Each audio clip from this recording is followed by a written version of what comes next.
I keep getting that one... like normal movie confused with like Nobody, because they sort of have a Exactly, similar yeah. title, and like Bob Same Odenkirk is in actor. both as the lead. Except one is Yeah. made by a director that can do things well.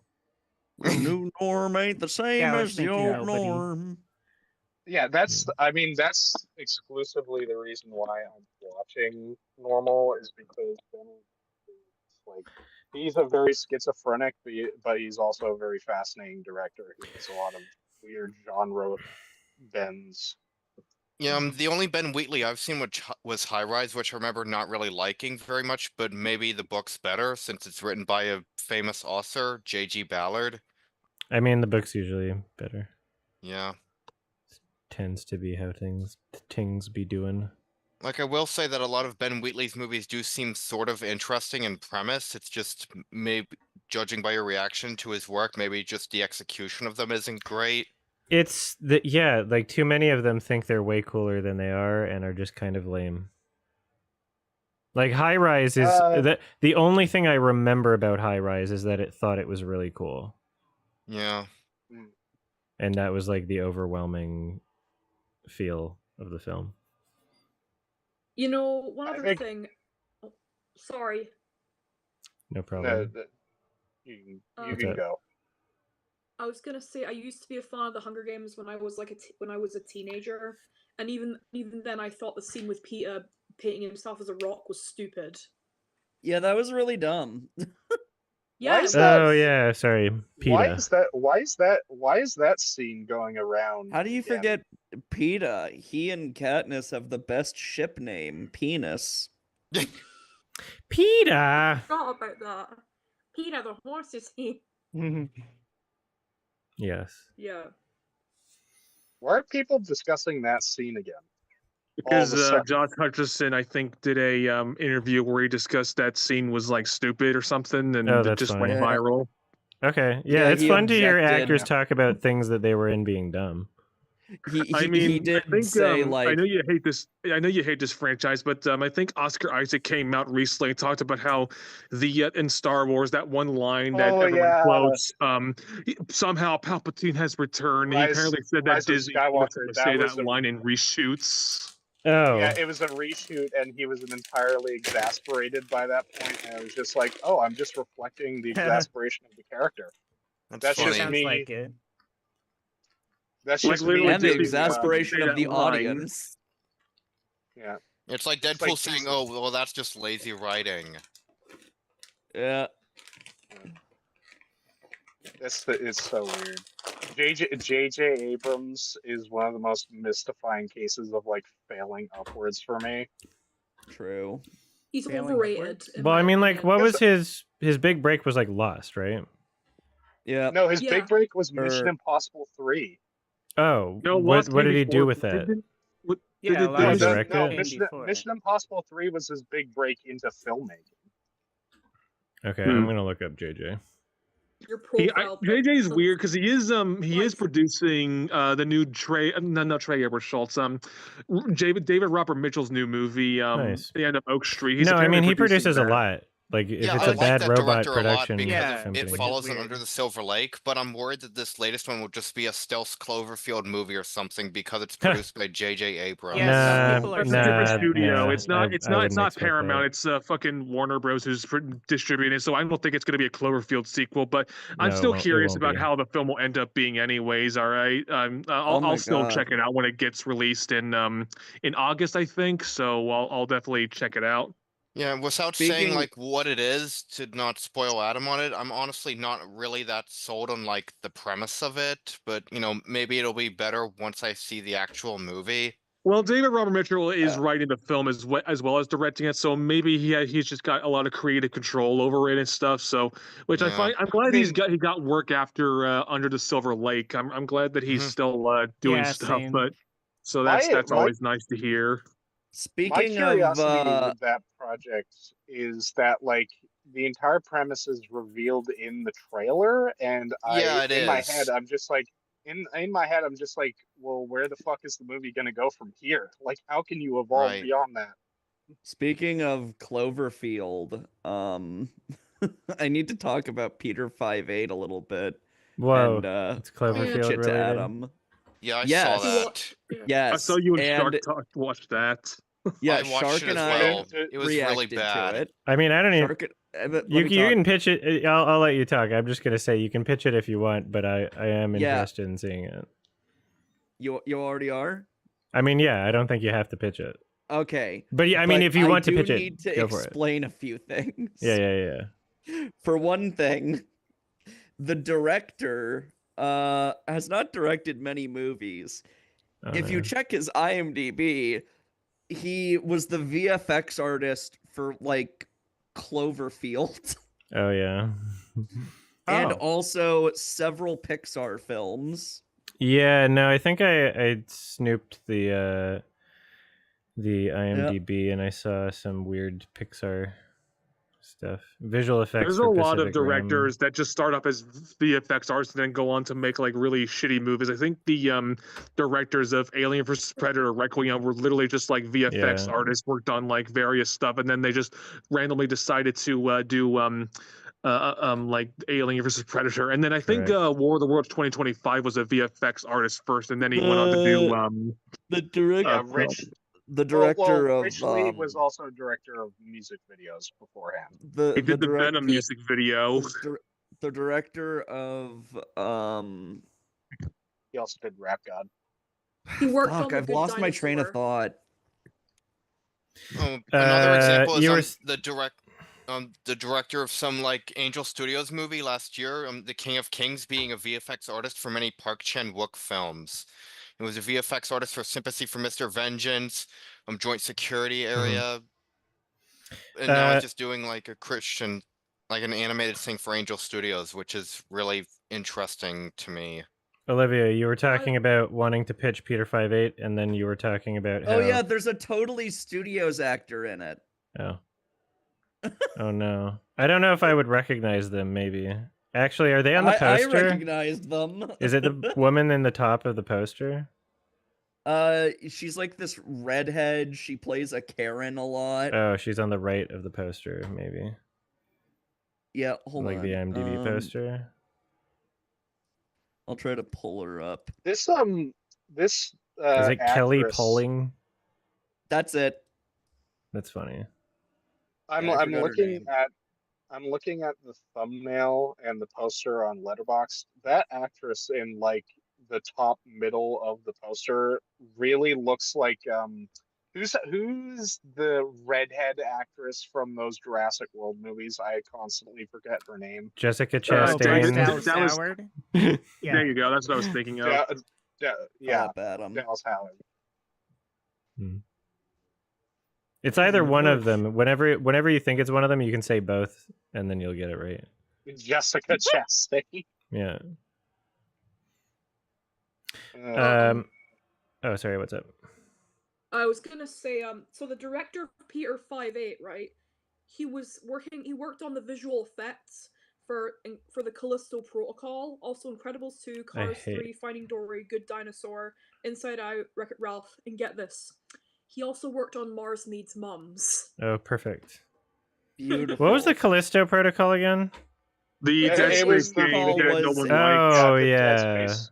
Well, no, it's the Dead Space successor from one of the creators of Dead Space. Successor. Yeah, no, it's a successor in the same way Mighty Number 9 is a successor to Mega Man, and fucking Back for Blood is a successor to Left 4 Dead, where like they didn't even have in the case of fucking Back for Blood, it's like, oh, it's we all worked on Left 4 Dead.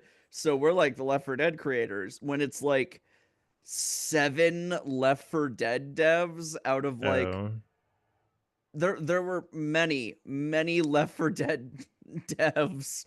Like, well, I mean, that's why I said one of the Dead Space creators. Yeah, not all of them. And also, like, it's so disappointing because, like, the Callisto Protocol, I think, had a creative way to approach the gameplay. It just fucked it up so badly because, like, it was going for a more melee approach to the combat in contrast to, like, Dead Space, which is obviously ranged. But the thing is, like, the animations did not flow well with the more melee focus. Like it didn't give you the responsive feed that the actual melee combat required for you to dodge attacks, so you would get killed constantly. Also, I got some sad news. The director of The Good Dinosaur and Elemental is directing Incredibles 3, Peter Son. Yep. Yeah, Peter Son. Oh, they couldn't get Brad Bird back for that? Well, no. Brad Bird's doing a Netflix thing. He's doing a Netflix film coming out later this year called Ray Gun, which is I'm interested to see how that goes, but we'll see how it goes. It's his passion project that he's been working on since the 90s. Oh. Like even since before the Iron Giant, like he had this It'll be his idea, first original movie since Ratatouille, so I'm interested in that. Curiosity though, one thing I did find fascinating, I looked at Peter Son's like IMDb. For some reason, he's in the fucking Melania movie. Oh. Yeah. He was. Yeah. He was the brother in Ratatouille too. Emil, yeah. Oh, Yeah. Nobody saw the Melania movie, right? No one. No. Okay. Nobody. Alex saw it. I don't know. You could not goddamn pay me to see that movie. It looks so boring. Did Jake watch it? It has to be boring. That's so funny. No, he didn't. Alex is the only one. Melania Trump is like the most empty-headed bimbo to ever be first lady. Like there's nothing you can say about her. Yeah, I mean, there's literally like nothing. Yeah, there's nothing going on in her head. There's nothing interesting happening there. Who is also like a puppet who is trying to cover up for her Epstein connection. Sure, yeah. Also, Ice Age 6 is coming out next year. I thought you said Ice Age Sex. Ice Age Sex. I said Ice Age 6. They made an update to Ice Age. They patched it with the sex update. Next year in February. It's interesting that they're still doing. I thought that was a meme. Did they actually? Interesting that they're still doing it. Even though the studio closed, like Blue Sky closed, like back in 2021 when Disney shut it down, which was sad to see. Yeah, I mean, but they own the IP, so why not? Also, what's a meme? I thought the sex mod to Cult of the Lamb was a joke. No, that was an official update. What did they do? You can have sex in it?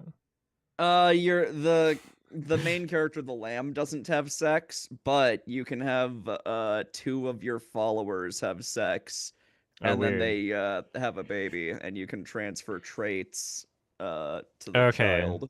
So like a Pokemon breeder. Yeah, kinda. That's weird. Hi Jams in the chat. Also, you can break the egg and then make eggnog. Egg. And so you can like use abortions to make like a special dish that turns old followers young again. So yeah. So it's like we're living in mainland China. Yes. Now that you mentioned that, like Cult of the Lamb and eugenics have a lot of similarities in my head. True. I wish I could have played Mugenics already. Been too busy and my attendees. I think I was mentioning on stream yesterday, like now that I'm in the process of like doing a proper separation of like work from home, as in work from sleep. Like, you know, me going to work now because I have my own place and this is just like an office essentially. So I moved my bedroom out of this place.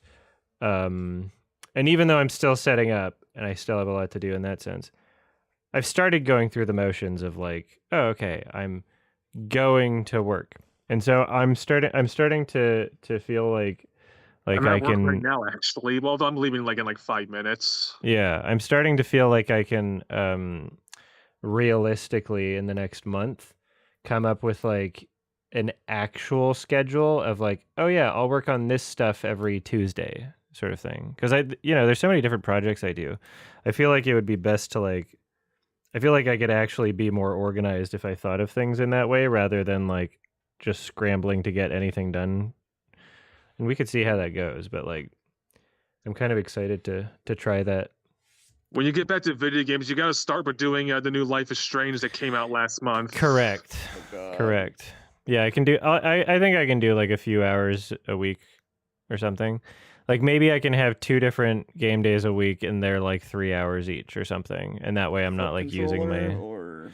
Well, Adam, you know, you it depends on the game, maybe, Yeah. and it depends how I feel. But I feel like so the way we used to do it was like just all day Sunday, and that could be anywhere from like 5 to 12 hours, which seems not feasible if I'm going to like, you know, not aggravate my tendinopathy.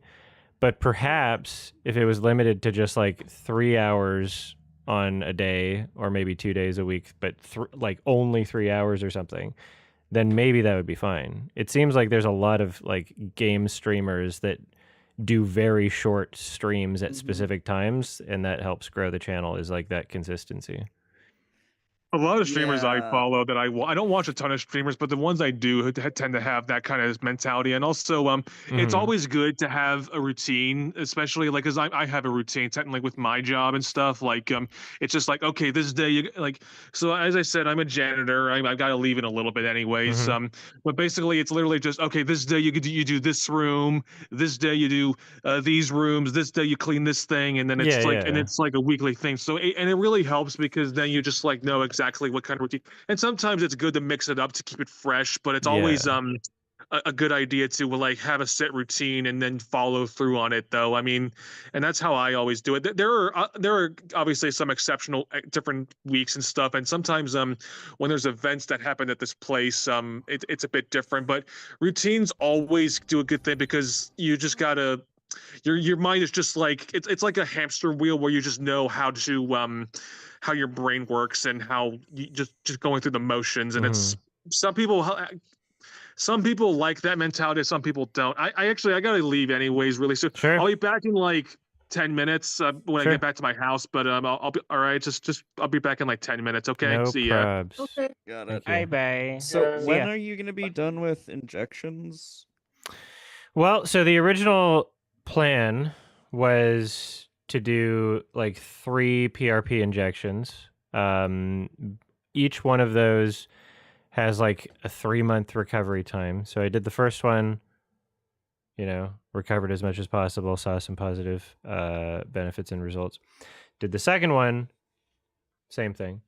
And then I was going to do the third one, like, what month was that? Like probably, it was like 4 months ago, maybe. I think I was going to do the third one like right after Christmas or something.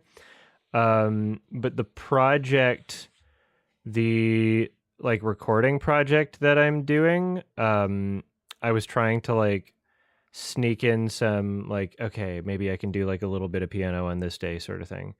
And I'm only recording like 2 tracks, but I wanted to, you know, make sure that was something I could do.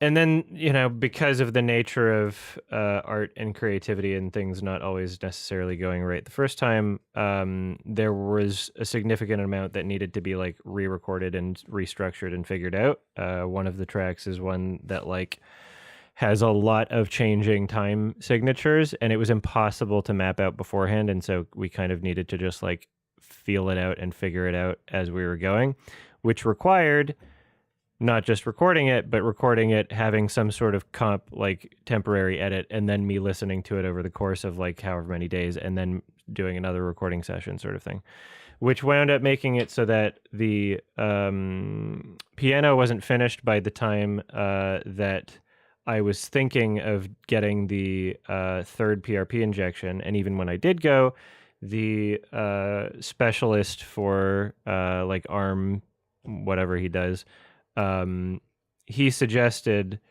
like, okay, well, why don't you try like this other method and just like see how it goes in the meantime. So he prescribed me a transdermal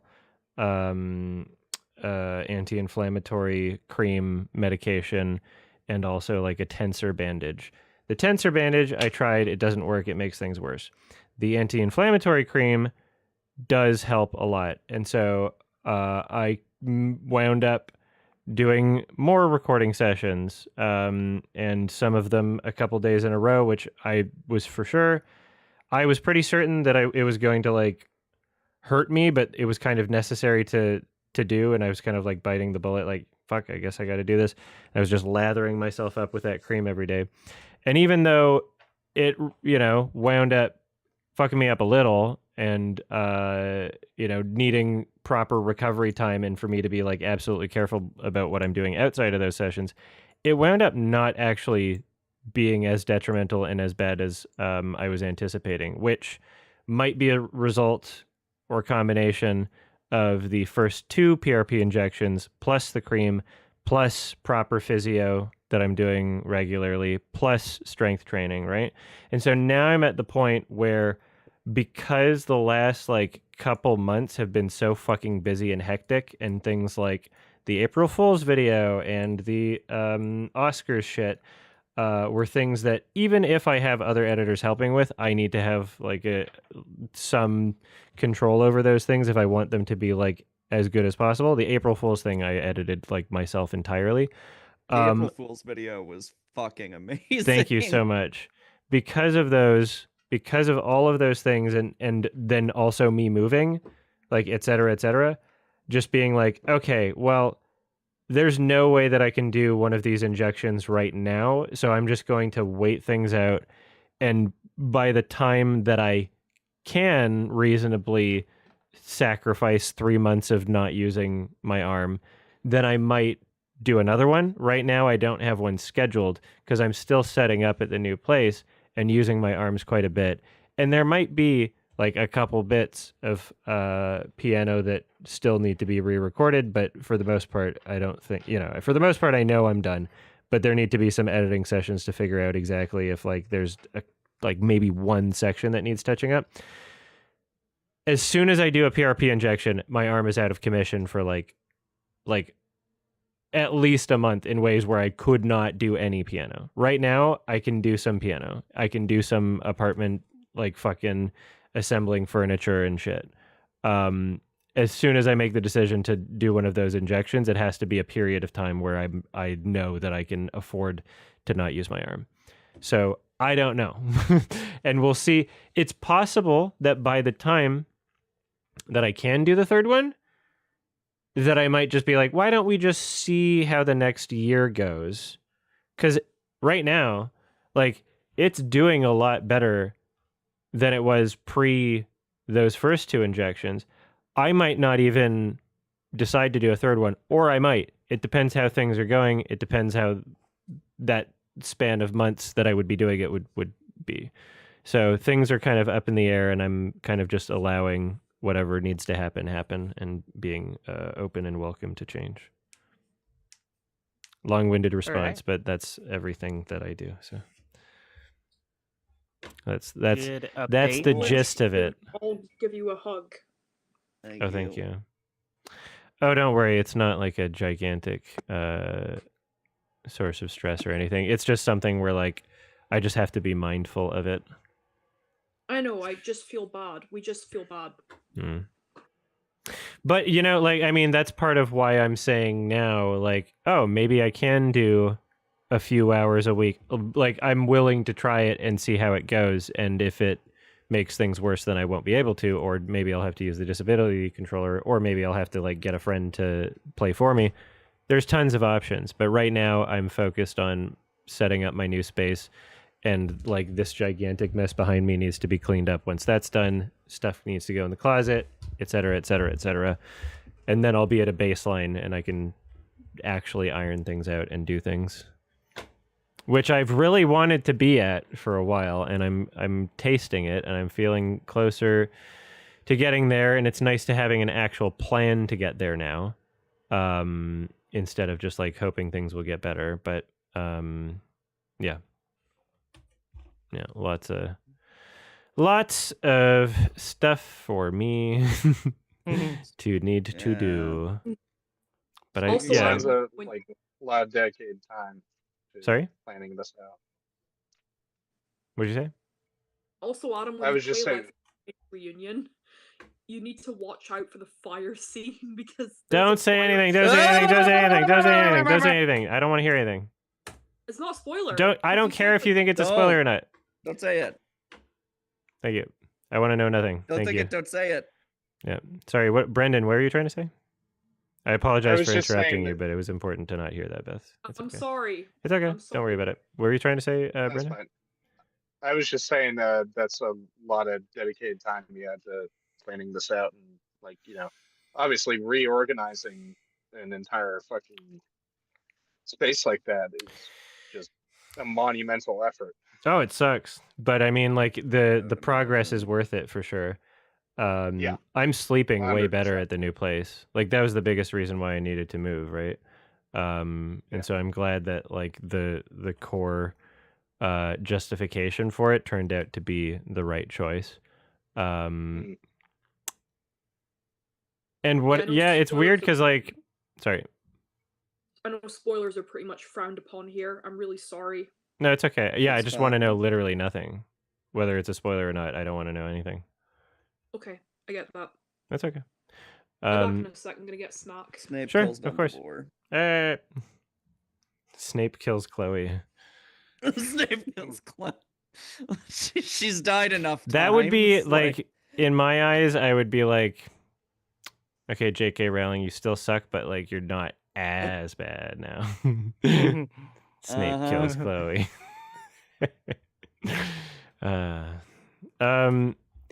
Yeah, one thing that I've kind of been I've been very mindful and hyper aware of like the time that I spend doing things now, especially because now that I'm not living right here and I'm working here, now I actually get a good understanding of like, oh, here are my working hours, when before it was like a fucking blur. If somebody asked me like, how long are you working per week? I'd be like, I don't know, most of it. Like, I have no idea. Like, yeah, a lot of the things that I would do would just be like turned into work anyway. Yeah. Like I never set aside time to like actually relax. You get a concrete idea of your working hours when it's an entirely separate location. Yeah, exactly. Which I haven't had for 16 years. And another thing I've been realizing is like even something as simple as like buying a cutting board for a kitchen, it takes me a long time because I don't want to get something that's like going to destroy my knives or be difficult and annoying to wash. You know, and so I have to do this like fucking this investigation of like, okay, where's the nerds that know the most about this? Glass, steel, plastic, wood, you know, like, and there's not a definitive best one because it depends what you're using it for, right? And so like every little thing that's, you know, to some people would just be like, oh, go to the store, I see one on the shelf. I'm trying to make a space that's like as convenient for me as possible and as accommodating for like my chronic injuries, etc., as possible. So, you know, I've gotten like these like 10-in-1 mandolin style cutters so I don't have to like chop a bunch of shit basically. Still need a cutting board because there's something like, I don't know, I got a bread machine. So what is a bread machine? It's a machine that makes bread. It's fucking crazy. Okay. It's awesome. I made my first loaf of bread. I feel like the name is self-explanatory. Yeah, I saw your post about it, and I was like, kind of curious what a bread machine was. You know, not only did I post about it, I did like a little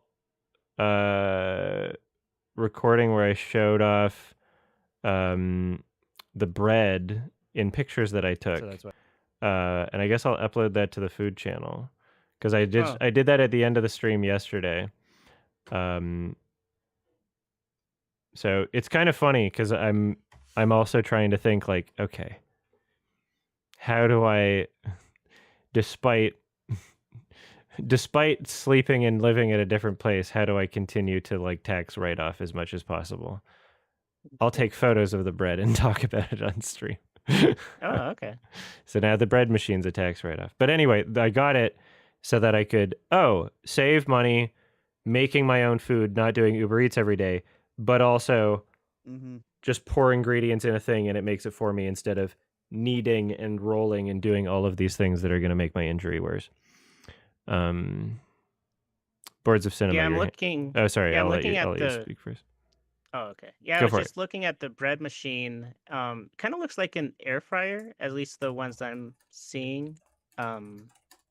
Just like as far as structurally, or I guess.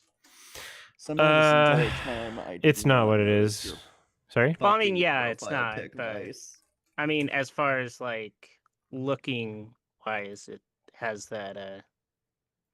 Like this, the shell, the amount of counter space that it takes like, up. The look of it has reminds me of like an air fryer. Is all. Sure.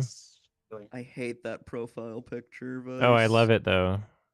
Oh, no, I love it. Yeah, we all love it. I have to do something cringe. It's so funny. Oh, God. Why are you such a hater? I'm not even sure if this is real or like somebody did like. Oh, it's a real photo. Okay. Yeah, that actually happened. Which I thought so. Yeah. No, yeah, they were just found like that. He actually got knocked up by an animatronic of a guy who's been dead for years. Olivia's just a little hater. Boards of Cinema, what's up?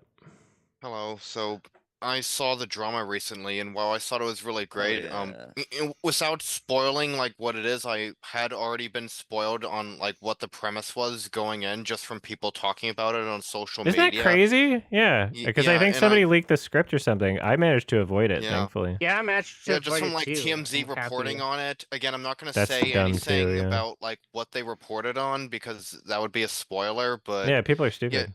Yeah, just from like people, just from what they said, I figured out like what the premise was, and that kind of made me mad because I would have preferred not to know about that going in. And I guess I just kind of saw a lot of people speculating that like the reason why A24 wanted to kind of keep the premise secret in the marketing is that they were worried not as many people would want to see the movie if they knew like what it was actually about. So I'm just curious if you think it makes sense for like the premise to be kept a secret in like the marketing. That's possible that's why, but I would probably say that it like even if that's part of the reason why, I would say it like I would be surprised if they weren't thinking about it from a perspective of like, oh, people are going to be intrigued by not knowing it. Because I watched the first trailer after the fact. Like after I watched the movie, I watched the trailer, and I realized, okay, yeah, the marketing is very clearly evoking what's the secret gonna be, right? Which is fun, and that gets people to intrigued enough to want to see it. So even regardless of whether or not they thought the movie would do worse if people knew the secret, I think just there being a secret in of itself was part of the goal. Yeah, it was interesting. I never watched a trailer of it either because I was going to watch it regardless. And yeah, like that's the right thing to do. More people need to do that.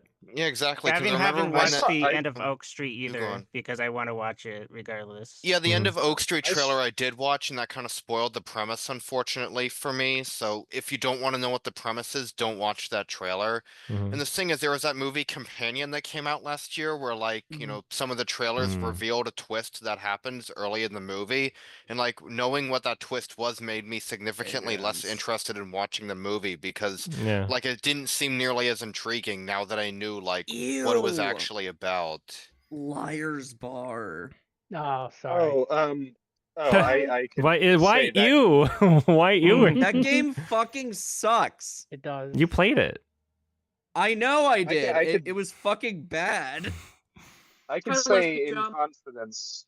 I can say in confidence it's AI slop. Oh, is it AI? Yeah. The voices are AI. They I couldn't be don't fucked to remember. actually like pay a voice actor. I'll uninstall it right now for you. Yeah, I It's guess not even another. a fucking good game. It sucks ass. My girlfriends wanted to play it with me, and I bought it way before I realized it was AI. Yeah. I It- didn't know it was AI when I Here's- fucking like bought it, but I I'm- like hate it now. Now look, I've said a lot about AI, I hated and it back then. I cringe and laugh at some of these things. A lot of it is very, very bad, and there are ethical concerns as well.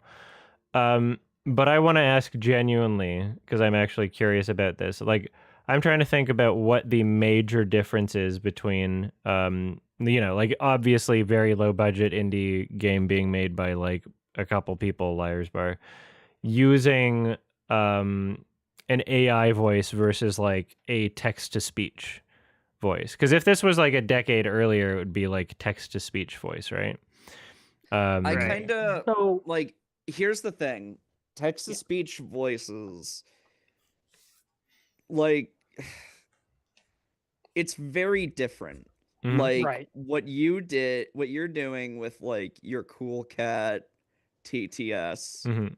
You paid Jason Johnson to make like voice clips, and those were used so that people could input custom text and say it and have it say things. Mhm. I think that there is like a good use case for like AI text to speech, because you can have like pretty clear sounding words, and also like it just Sure, yeah. automatically That could be reacts to really user cool. input. Yeah. And as long as the there's voice potential. actors are like paid, Mhm. that's fine. That said, Liar's Bar didn't really do that.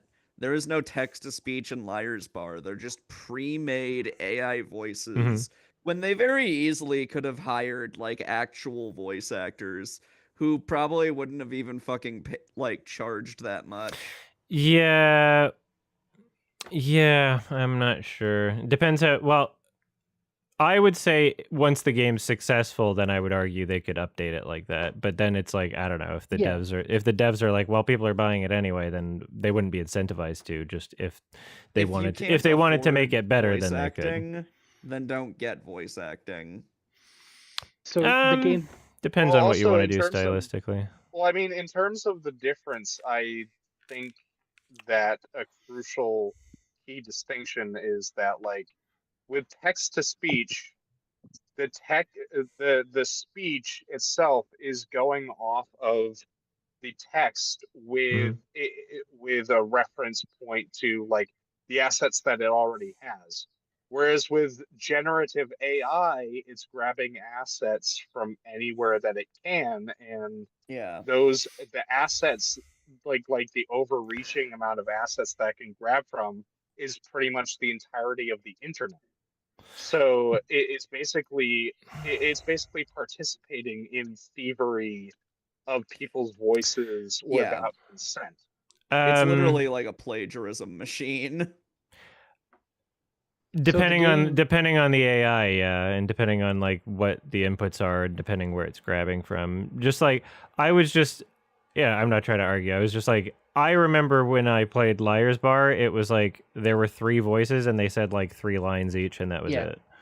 And if those voices, let's say, were AI generated from a company like fucking 11 Labs or something, and they used one of the pre-selected voices, then it is somebody that gave consent to have their voice used for that purpose.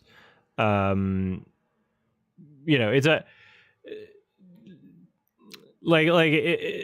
the Cool Cat thing is also right. Like I don't know if it's procedurally generated. Like it's putting voice actors like out of a job when you can just hire voice actors. Like you said, there weren't even like that many lines. It would not have been that big of a deal to just pay a voice actor instead of consulting the fucking plagiarism machine. Yeah. Well, if I was the person making the game, I would agree with you entirely. I'm just imagining one person with like a bunch of Mountain Dew cans around them that like if they tried to do a voice acting thing, that they would wind up with like literally fucking Xbox Live microphone thing and not know why what they recorded or what someone else recorded was bad. They don't have sort to. of thing. They don't all have to be like Hunt Down the Freeman level, but like, hell yeah. Poor Alex. The Keemstar as the president of the United States. I prefer that. Like, Hunt Down the Freeman was so fucking funny. If they used AI voices, it would be so much more lame. At least there's true. authenticity to it, as cringy as it is. Yes. Like, there's authenticity to it. Well, yeah, no, I'm just Hunt Down the Freeman. If what we were talking about was like a game with like a story and characters and not like their dialogue is essentially you did bad.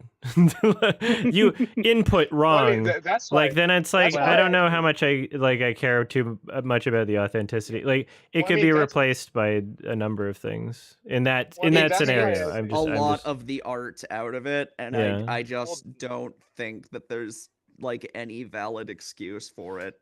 Like at all. That's why I think Olivia's suggestion of like, if you don't have the capability or the resources to actually like hire these people, try to find a creative way out around having voice actors. Yeah, you could do like Sans voice or something. That would be fun. I like those. Do those types of grunt voices or like. Or here's an idea you can do. You know, an idea I always thought of: have a game starring robots and just have AI voice the robots. Like that would be an interesting way to use AI in voices. Like if it's just like you're voicing a character as a robot, then maybe that could work. I still very much have idea. I still have very much have ethical reservations with that.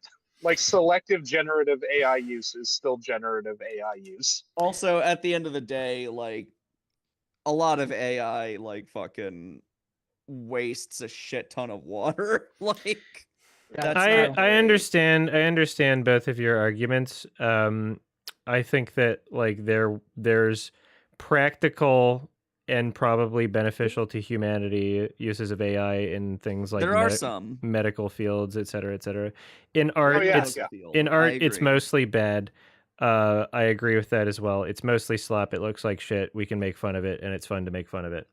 I'm not sure that I agree with. I think there's a bit of nuance to both the energy consumption aspect and also the theft aspect. Energy consumption, like there's tons of stuff that we do that like wastes water and energy, including but we're talking about like computing. Oh no, I know. If it's like unnecessary, don't do it. Like computing power. Exactly. Like if we're talking about like corporate use and like Bitcoin mining even, or like you know, major manufacturing companies or the global food market, and for some reason we're using tankers to ship oranges from one part of the world to the other that we don't even need to be there, right? Like there's a lot of shit like that we're doing that's destroying the environment, and if 10 people in the world died, then it would be reduced by like half, but 10 specific people, I mean. I do think it's ultimately more on the AI data centers than it is on the users. I just feel like, you know, people should avoid it, and we probably shouldn't like normalize the use of it. I mean, Sora just died recently, so that's a first that's funny. Getting generative AI. Sora got shut down, and now that's hilarious. Charlie Kirk's soul is finally free. That's something I wanted. That's something I wanted to bring up. That's pertinent to this. Is that the only good thing that I think about with AI and all these data centers and all of these companies investing so much fucking money into these just enormous sinkholes of value in currency is just like, this shit is going to crash so hard and so quickly. It's not sustainable. It's going to crash within a year, and I'm going to love it. It's you should short it too. Make some money. Like fucking. I mean, that's not financial advice. Sorry. Actually, I'm pretty sure at in my state they're actually. Can I? Okay, I was going to mention, in my state, there actually is like a citizen-led ballot initiative to ban data centers that might be they're that's horrible. currently it's getting a signature. So it might to come this November, we might be voting banning data centers in my state. So hopefully that does go through. I would love to make a positive influence on my state. You know, if someone is locally using banned them.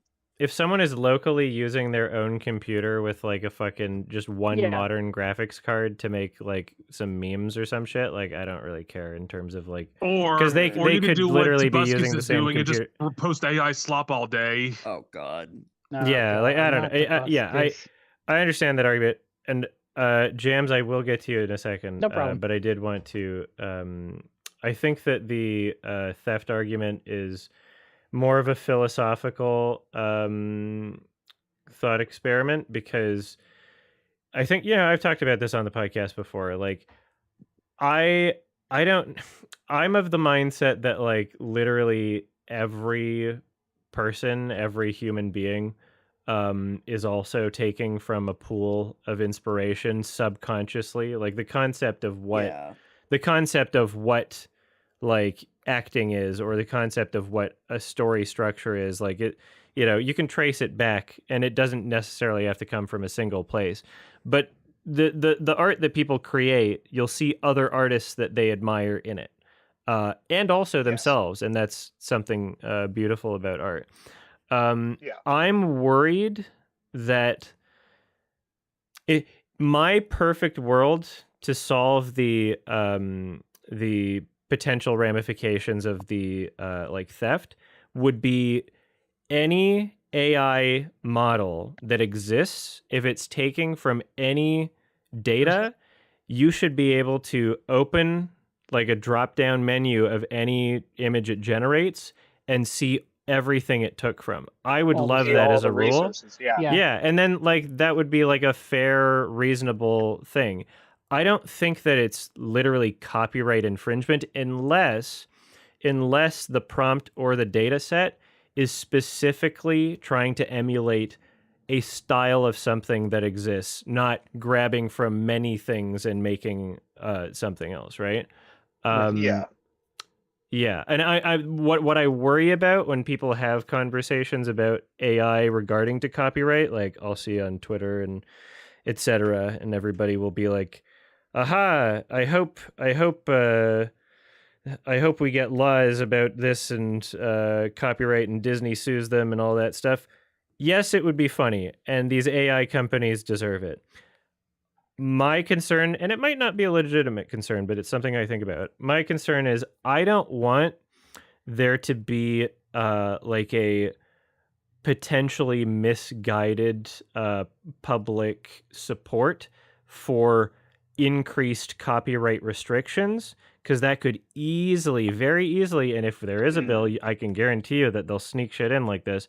It'll be a fucking Trojan horse backdoor to restrict our rights, like my ability to use video clips in film, or like, a furry's ability to have a character that's a Lion King look-alike, like a furry's ability to draw art featuring copyrighted characters. Like, I don't want to live in that world. So I just want to, that's why nuance is important, is, like, yes, there are valid, legitimate criticisms, and I agree with a lot of what you're saying. But like, we need to. Oh yeah, they make fan art of copyrighted characters all the time. Yeah, exactly. Fan art exists all the time. Most art communities is just full of fan art. Like any popular video game or movie, they probably have fan art that exists of it. And exactly. And I think people should be free to do that. Who are involved in like the actual projects, like I'm pretty like the director of the Sonic movies loves posting fan art on his official Twitter. So like, so take that for what you will. Like, hell, I mean, like some of the Sonic games were made by fan game devs. So like, fan culture is always important when coming down to how a franchise is like lasts. Yeah, I just like my sorry, I didn't mean to. If you wanted to get.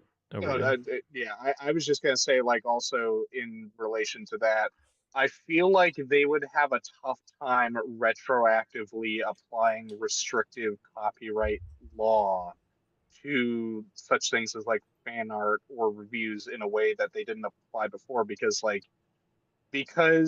AI is seen as an emergent technology, it's seen as a different type of entity to fan art or reviews. So it depends how the law is worded. Yeah. Literally, that's all. That's the Yeah. only difference, Well, right? I mean, you can write the the law law to would say this have only to- applies to AI, but that my concern is Right, that but- they wouldn't. Right, but it would So- have a tough time retroactively applying, is what I'm saying. Like they would have to do it consistently. Retroactively, the term retroactively doesn't apply to laws because like it's unless you're talking about like jailing for something that someone did a while ago, then like yeah. Well, I'm talking about like just going to court over this stuff, because like going over like previous case law, like if they allowed such such instances of fan art in the past, then they can't. What I'm saying is I don't want the law changed, right? Yeah. Yeah, which would be, rewriting existing law. I'm gonna go if that's okay. Oh sure. I don't. All right. I was nice seeing you, Beth. Later, Nice Beth. seeing you. See ya. Bye. Bye, Beth. Okay. I want to stay, but it's like I feel bad. Oh why? Why? Because the spoilers? I spoilered, I guess. No. Nobody's thinking about that. Don't be self-conscious. Yeah, no worries. We're way beyond. It was just we just interrupted you to make sure that we didn't hear anything, and then said why, and now we're talking about other stuff. Nobody else is thinking about it. Beth, Olivia's talking. You're cool. Was it when I was not here for the brief period or something? Beth, you're cool, but the thing is, you do this thing a lot where you just kind of hyper fixate on things that don't really matter. And like, you're too hard on yourself, but don't take that as another we flaw stopped with thinking yourself. about what you said like forever ago. Yeah. I know, and it's okay. It's just it's like a guilt thing, you know. Yeah, no, I know exactly what you're talking about. I mean, it's you're not the something only that one people who feels experience. this way occasionally. There are things that I still think about, even if no one really cares about them anymore. Exactly, it's a normal human thing. Yeah.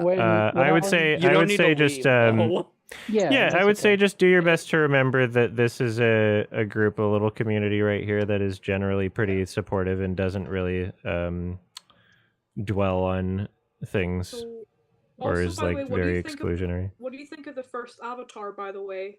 Looking back on it, I mean. The show? James, I'm sorry. The James Cameron movie. He hasn't seen the show. What? No, I mean, like, yeah, it's still held up for me. I get why. I get why it was successful. It's generic, but like the music hits, the emotions, the sensations, the things that are being implied through the filmmaking are legitimately expressed through the talent. And it's not perfect. It's not the best movie ever. Shouldn't be, but it makes sense. Also, watch the fucking show. Also watch the fucking show, Adam. All right, put the gun down. I want to say, I've generally been a defender of like James Cameron a little bit. Like I thought the last Avatar was like okay. I didn't like it as much as the second one, but whatever. But I skipped it. that goddamn Billie Eilish documentary that he's making looks so obnoxious. Oh no. It looks so obnoxious. I just found out about that. Yeah. I am going to open a tab for that because I'm very curious, and we can talk about that again in a second. Jams has had her hand up for a while, so. What's that background you've got there? Oh, this is the hold on. Is it the Life is Strange background? Yes, it is. It's because I was looking for. Hey, listen. Oh my God! I used to think Life is Strange was a 10 out of 10 when I was 15. Now it's 11. I used to love now it's 11. I'll be honest. I got to be honest with myself. Life is Strange 1, I kind of have a guilty pleasure for, mostly just because it's one of the first pieces of media that I experienced that was genuinely had queer characters in it. So it was yes, it exactly. has a special place in my heart for that reason alone. I have not played any of the other ones, but I still kind of like the first Life is Strange. It's not great. It's badly written and stuff. Yeah. But there's sometimes you can have a special place in your heart, even if it's like a badly written media. You know. Yeah, yeah. I also have a special place in my fart for Life is Strange. James, what were you trying to say? So the stuff that this is a little bit ago because we moved on from talking about AI. Your hand's been up for a while.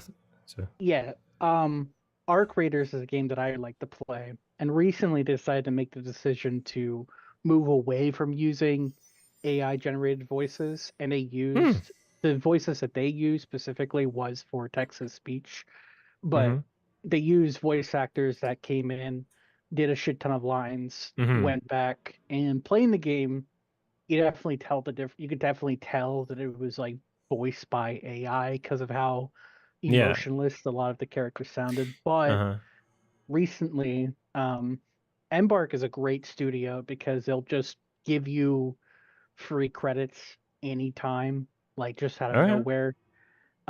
They really don't want you to spend money on a game or more money to spend on the game. So Embark, for me personally, has done well in terms of like moving away from using AI in terms of a unethical way. Even at the start, though, I think the big difference between something like Liar's Bar and Arc Raiders was that Arc Raiders had all the money to pay actual voice actors to come in and do it, while there's no source of like where the voices came from. And while I get that the fact that it's a $7 game made by one guy or maybe a couple people trying to make money, I get that sentiment, but I think it loses sort of an artistic value that it had, that I think Arc Raiders is starting to get back because they're switching to more human. Yeah, that's cool. I hope I haven't played either version, but from what it sounds like, it sounds like you're saying that even the artistic element was improved. Exactly. I just don't think Liar's Bar was like much art in the first place. No. I was just like, it was like a fart game. Like, I was literally about to get to that. Yeah. Like Liar's Bar, like it started this whole fucking like AI morality debate that I am way too fucking high to tackle right now. Sure. But Happy 420. Yes. That's true. But the thing is, I didn't like the game even when I was actively playing it. Like this isn't like some new opinion. Oh no, I wasn't accusing you. Yeah. Okay. Yeah. I'm just saying, like, when I fucking played the game, I noticed how shit it was. I literally started losing on purpose just so I could be out and do something more fun. Yeah, no, we weren't playing it for very long, and I didn't go back to it or anything. I just played. I just was like, "What was this?" and then left, and then. Why does Arc Raiders have a gay pride on everything? It has a It has a what's the word? NASA punk sort of style to it. Ooh, cool. So the blue, yellow, and red is the symbols for different trees that go down to. So it all has. It's just a coincidence that it looks like they're trying to groom all the children playing. But they do love gay people. There's got a ton of rainbow stuff, and then they're groomers. Their other game, the finals. Is this true? Okay. I was a real groomer type game. Like I think the Arc Raiders situation is still complicated because of what that executive said during the shareholder meeting. That's true. Oh, yeah. I'm not aware of this. They basically said that Arc Raiders in the shareholder meeting, they said that basically Arc Raiders was a Trojan horse for AI use in game development, and that they actually it's like a positive thing. AI. Yeah, they actually used AI way more in terms of like texture generation and asset generation, and they basically lied to the public in order to use it and make it feel accepted within the industry. And I don't know how much I sources for believe that. I don't know how much I believe that. Yeah. But Was that like the just president of the company? Like who was that? Yeah, he was talking. He was talking to the shareholders and basically trying to convince them, like, yeah, Weird. no, this investment in AI is totally practical. You know what I find to always just be like a dumb bad thing is like just fuck the concept of shareholders. Seems like they ruin everything. True. Like, oh, let's just get a bunch of people who are so money hungry that this is what they do. And then let's give them the power to run our business for us, even though we built it. Yeah, I was gonna say though, to finish off like the whole liars bar thing, like keep in mind that same night we played fucking buckshot roulette, and that fucking ruled. That was so much better. Yeah, I love buckshot roulette. I love it as well. It's really good fun. And was made by like actual human beings and wasn't AI slop. And it didn't even have voice acting. That's true. I just want to say I just posted an article for the Arc Raiders Trojan Horse thing. Okay, I'll look at it in the text. So.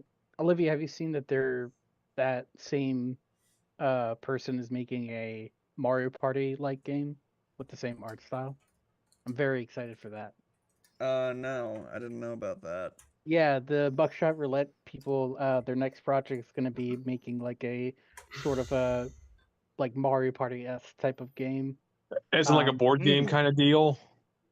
I'm not sure. It might be more akin to like Lego Party in a sense, where it's more focused. I heard people say Lego Party, which is like a Mario Party ripoff, but with Lego, was apparently like really fun. But to be fair, but it's $40. There's a Mario Party ripoff with Lego. I cannot buy any new games now because I'm gonna save up for TIFF, and B, I just had to pay a really expensive car repair bill last week that was not fun to pay up for. So I gotta like watch what I'm spending money on. No more. Yeah, Sam, I'm pissed. Just did an expensive move. Hey Beth, what's up? Hey, nothing. I forgot what I was gonna talk about. Anyway. That's okay. What was I gonna talk about? I do that too. I have that same problem. Mid-sentence because I'm high. Oh, there we go. Took me forever to figure out. I'm just sitting here like, what the fuck? Oh, you're doing. I can come back to you. You can just raise your hand again later. Yeah, I'm sorry. That's okay. No sweat. It happens. Birds of Cinema, what's up? Hello, I'm just curious if anyone here has seen Exit 8 because my local venue is showing it for one day in like a week from Tuesday, and you know I've heard some kind of like mixed to lukewarm things about it, but I'm still kind of interested about it just because it's the worth concept watching in my seems opinion. intriguing. You know what's crazy? I did a double feature of that and Lee Cronin's The Mummy because I was like, okay, I've heard very mixed things like about that one as well. Is Lee Cronin's The Mummy worth seeing? Because I've heard like very polarizing things I'm gonna about guess it from people. No. The problem with Lee Cronin's The Mummy is that he ripped off his own movie basically with them because he did Evil Dead Rise and he literally just like redid the Evil Dead Rise but made it longer and also just did it with The Mummy and then also made it long and then made it longer. And not only does he rip off his own movie, he rips off like The Conjuring and The Exorcist. It's so like that's lame. Everything that this movie tries to do has just been done better in like other things. Yeah, it had some decent practical effects, and weirdly enough, the child acting was surprisingly good for what it was, but it was still just like all in service for a movie that just felt very unoriginal and just uninspired in so many ways. It felt like everything in the movie, like it's a body horror movie, and the body horror effects were fine, but nothing felt like it had any purpose to it, or they're just, whoa, it's gross. It's so gross. Yeah, it's just seeing what the premise is. I'm worried it'll be yet another generic, like, child possession movie disguised as, like, being about the Mummy, and it is child possession. Yeah. That's exactly that's exactly what it is. Basically, that's annoying because those movies are always so bullshit and stupid and bad. Yeah, because I like the original The Exorcist, but like this whole trend of other movies that are just like ripping it off that it spawned is like really annoying. When I'm possessed, but I'm a baby. I feel like possess Lee a Cronin dog. I I feel like Lee Cronin has remained uninspired ever since his cinematic debut with A Hole in the Ground. Like A Hole in I the haven't Ground seen is Yeah, Hole I in the Ground. wonderful in wasn't my I opinion. actually really that like interested in watching that. It just A seemed Hole really in derivative. A Hole in the I Ground liked is Evil Dead awful in my Rise, opinion. but this because I- Evil Dead Rise was only 90 minutes long, and it knew when to end, and just it was a pretty awesome experience from that perspective of just being like, okay, here's a quick 90-minute horror movie that's somewhat, yeah, it's in the Evil Dead universe, but it does it gets the job done. It gets what it gives you exactly what you want. Whereas Lee Cronin's The Mummy wants to do more while also just ripping off his own movie, but nothing felt like there was any purpose to it whatsoever once it ended, and it just it annoyed me more than anything else. I gave it a 5 when I left the theater, but it's aged like milk in my mind, so I might lower my score down the more I think about it. The my fine thing biggest is, like, complaint my I felt that same way about Evil Dead Rise. Like, it did not feel as gonzo as I expected it to be, and it's just like I became increasingly bored as the movie went on. okay, I liked Evil Dead Rise, but like I have to say, the worst thing about them refusing to kill the child, like yeah, obviously predictable bullshit, Yeah. but also we missed out on the opportunity to have like a child deadite. That would be so True. fucking funny. True. I mean, That'd be weren't the fun. two teens Deadites sitting there? Like there was like two teens that were like brother and sister that were like Yeah, that's not the Deadite. same. It's not the same. Yeah. Hmm. But Olivia, if you can't, if you kill the child, you can't do the aliens reenactment in the basement. Ugh,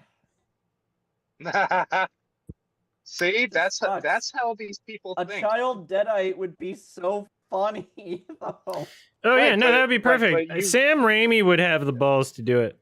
Oh, Sam yeah, Raimi would do it. 1000%. Has Yeah. anyone here seen the 1988 remake of The Blob? Because I remember that actually had some gruesome child deaths that caught me off famously, guard. yeah. Very It's like the long most time famous ago, child but death. I do remember the gory aspect of it. Is Bruckner still doing the Blob remake? Let's find out. Yeah, I I seen think he's him doing still a, attached to it. I think but- it was just announced that he's doing another project or something. Yeah, but, I think he's doing a couple. As long as he's still, because I'm curious. I'm always enjoying a Bruckner, and I think that like this would be a good opportunity for me to like double feature the first two also, because I haven't seen them. Like I love Bruckner. Yeah, don't expect much from the Steve McQueen version. I'm still waiting on that Evil Dead movie directed by the guy who did Last Stop in New County. That's next year. There's two Evil Dead movies coming out. One this year that someone's director I Oh, never heard yeah. of called Evil Dead Burn, and then another one coming out next year by the by the guy you just mentioned. And so Yeah, that's because so I think the idea interesting. behind them is that they're just original movies that are but all deal with the Book of the Dead, but just different Yeah. cast, different location, and that's the whole idea. Which is honestly is not a bad way of doing the franchise, I guess, Yeah. going forward. So It's just a I'm still more curious to see how specific it'll go. zombie version. It's like Yeah. it's a genre now. Evil Dead I is a feel genre. like it's gonna get. I feel like it's gonna get real tiring, like extremely Well, yeah. tiring. I mean, what's any genre if you don't do anything special with it will get tiring. Yeah. Right, but like, well, I mean, the thing is, like, Evil Dead Rise gave me a really bad feeling inside because it's just like Mhm. they were repeating all of the tropes from the other Evil Dead movies with the expectation of like, yeah, you're hooting and hollering. You know what this is. Some people just like to see gore in movies, and that's why Evil Dead does well for its budget, I'd say. I feel like it was different enough. Like I feel like the setting of it being like in apartment home environment added to it. I feel like the performance piece aspect of like the mom or whatever added to it. Like the mother performance. I just really wish it went sister's performance. I really wish it went harder. It's like I love the vibe of like some of the lines in the movie, like "Mommies with the magnets," "Mommies with the maggots now." That line goes hard. The acting in Evil Dead Rise was way better than The Mummy. It even had like it actually had a really great trans representation in Evil Dead Rise with like the trans brother. Yeah, so I remember the Mummy on the other hand had terrible acting in most of it. So that's a big downgrade on that front. I saw I've heard it's like weirdly racist too. What? Which one? I've heard the Mummy's like weirdly racist as well. Because I don't know how I would say. I guess it like uses. I don't know if I would call it racist, but it was very just like like it's indulging in all the Mummy story stereotypes. Yeah, I guess you could say that though. It's like I couldn't tell if the movie because I think it's supposed to take place in New Mexico. Yet sometimes it takes place in like some Middle Eastern country, like in Egypt, but they both blended together the locations because they're both deserty locations and stuff. And then something else that annoyed the fuck out of me with the Mummy, the new Mummy, the house, the exterior of the house looked like a mansion. The interior of the house looked like an Evil Dead house. Like, and then they never felt like it was the same location at all. Strange. Life is strange. Oh, Beth, what's up? I figured out what I'd like to talk about. So, yes, the Disney direct-to-DVD sequels, right? Have you guys seen any of them? Oh, I any watched direct some of those when I was a DVD? child. Like I remember hating The Fox and the Hound 2 as a child because like I liked of the the Disney first marathon one. I'm doing. Yeah. One of the first movies that I ever hated as a child was The Hunchback of Notre Dame 2. Oh. I've seen the first one, not the second one. But what I will say is that I kind of had a similar experience watching Mulan 2 after the first one as a child. Because they in Mulan 2, they just turned the dragon into a total asshole for no reason. And he's just like insufferable to watch, even though he's like a really likable sidekick in the first movie. Mulan's you know what? Jealousy. That's insane. You know what? It was so infuriating. Like even as a child, I hated didn't it. watch. I didn't watch that one. I watched Lion King 2. That was direct to DVD.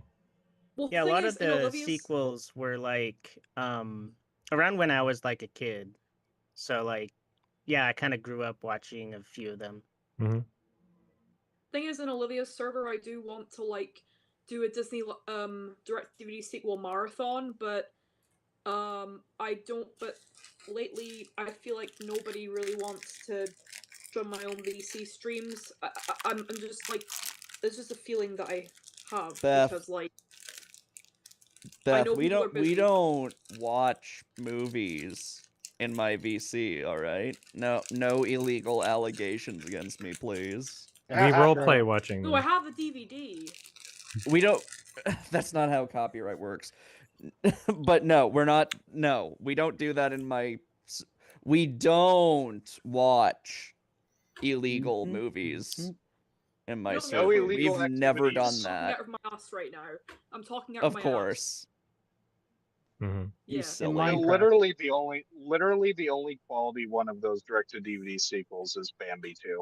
That's literally the only one that's actually good. I mean, I watched Bambi recently for the Disney marathon I'm doing right now, and and the original Bambi it's just okay. It's just like the most like mid. I actually love the original Bambi. Really? I think I honestly think it's the second best of the golden era of Disney, alongside Did you guys which one? Hear about that anime that ripped off Bambi? Kimba? Yeah, it just ripped off Bambi. Crazy. Also, Pocahontas 2. There's a Pocahontas 2.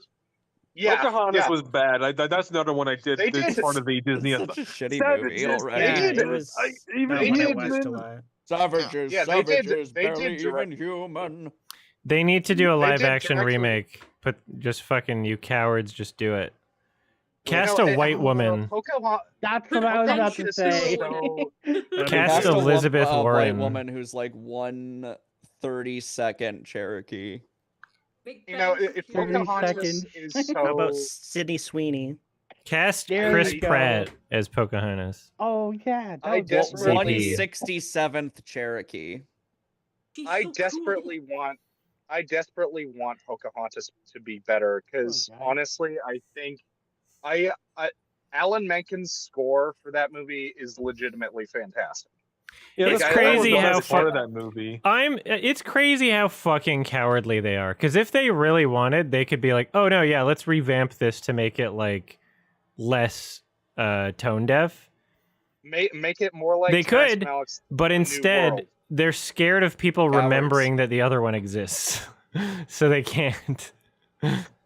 Which is just they're so cowardly.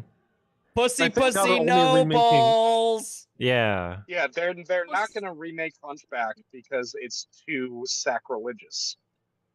Oh. It would piss off Catholics. Sorry. Yeah, because Judge Although Hunchback was great, I really actually liked Hunchback a lot. Hunchback is great. Yeah, Hunchback is great. Hunchback is my favorite of the Renaissance movies. I want Hunchback of Notre Dame, but it's still animated and is mostly the same movies, but the gargoyles are gone.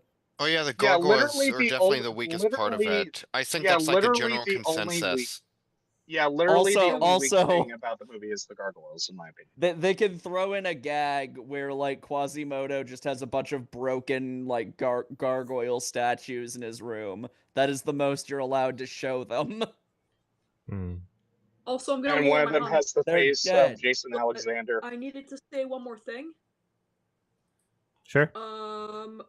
I don't. Apart from the song "Savages," I might be stupid saying this, but what is other stuff that's racist about Pocahontas 1995? I mean, the fact that it treats both sides as equally bad, like it treats the white nationalist people and the Indians as equally bad. When it's in history, it's like no, one side is way worse than the other. Here's the thing. Yeah, well, I mean, also the thing Savages. That's not just like the colonialists talking about the Native Americans. In the song, they show the Native Americans also singing about how the colonizers are savages. Yeah, it basically can't we all just get along? Yeah, it's basically it's like all lives matter level cringe. Not to mention, and also it's just like the fact that the love interest in the film is white. It's too intelligent for my small brain. I mean, because like the New World also does that.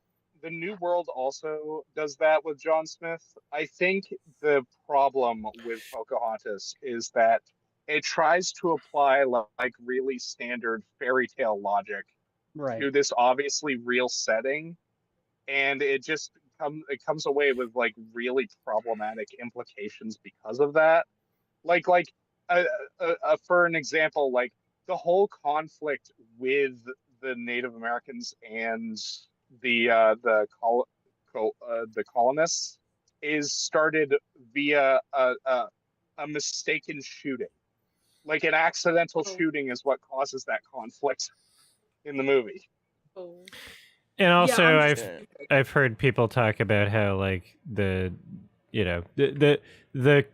portrayal of Pocahontas as a character is very much like, oh, white people wrote this and it's based off of like just stereotypes of what a person is instead of like actually consulting or having any kind of like it's crazy authentic to me that, portrayal of a there's also the thing of like she's an adult in the movie, whereas in real life she's really young. Oh. Yeah, she was young from my she got married at, I believe she got married at age 16. Yikes. Wasn't it like unwilling on her part too? No, I think it was willing. She wanted to go back to England, but I think she wasn't treated well there. I think the marriage was willing, but it's just like she experienced racism back in England when she went along with the colonists who she married. Also, just because it's a different time, there's still no excuse for that. You know? No. Yeah. It's like they really just like it's so like basic in how it executes like its thing that's kind of insulting.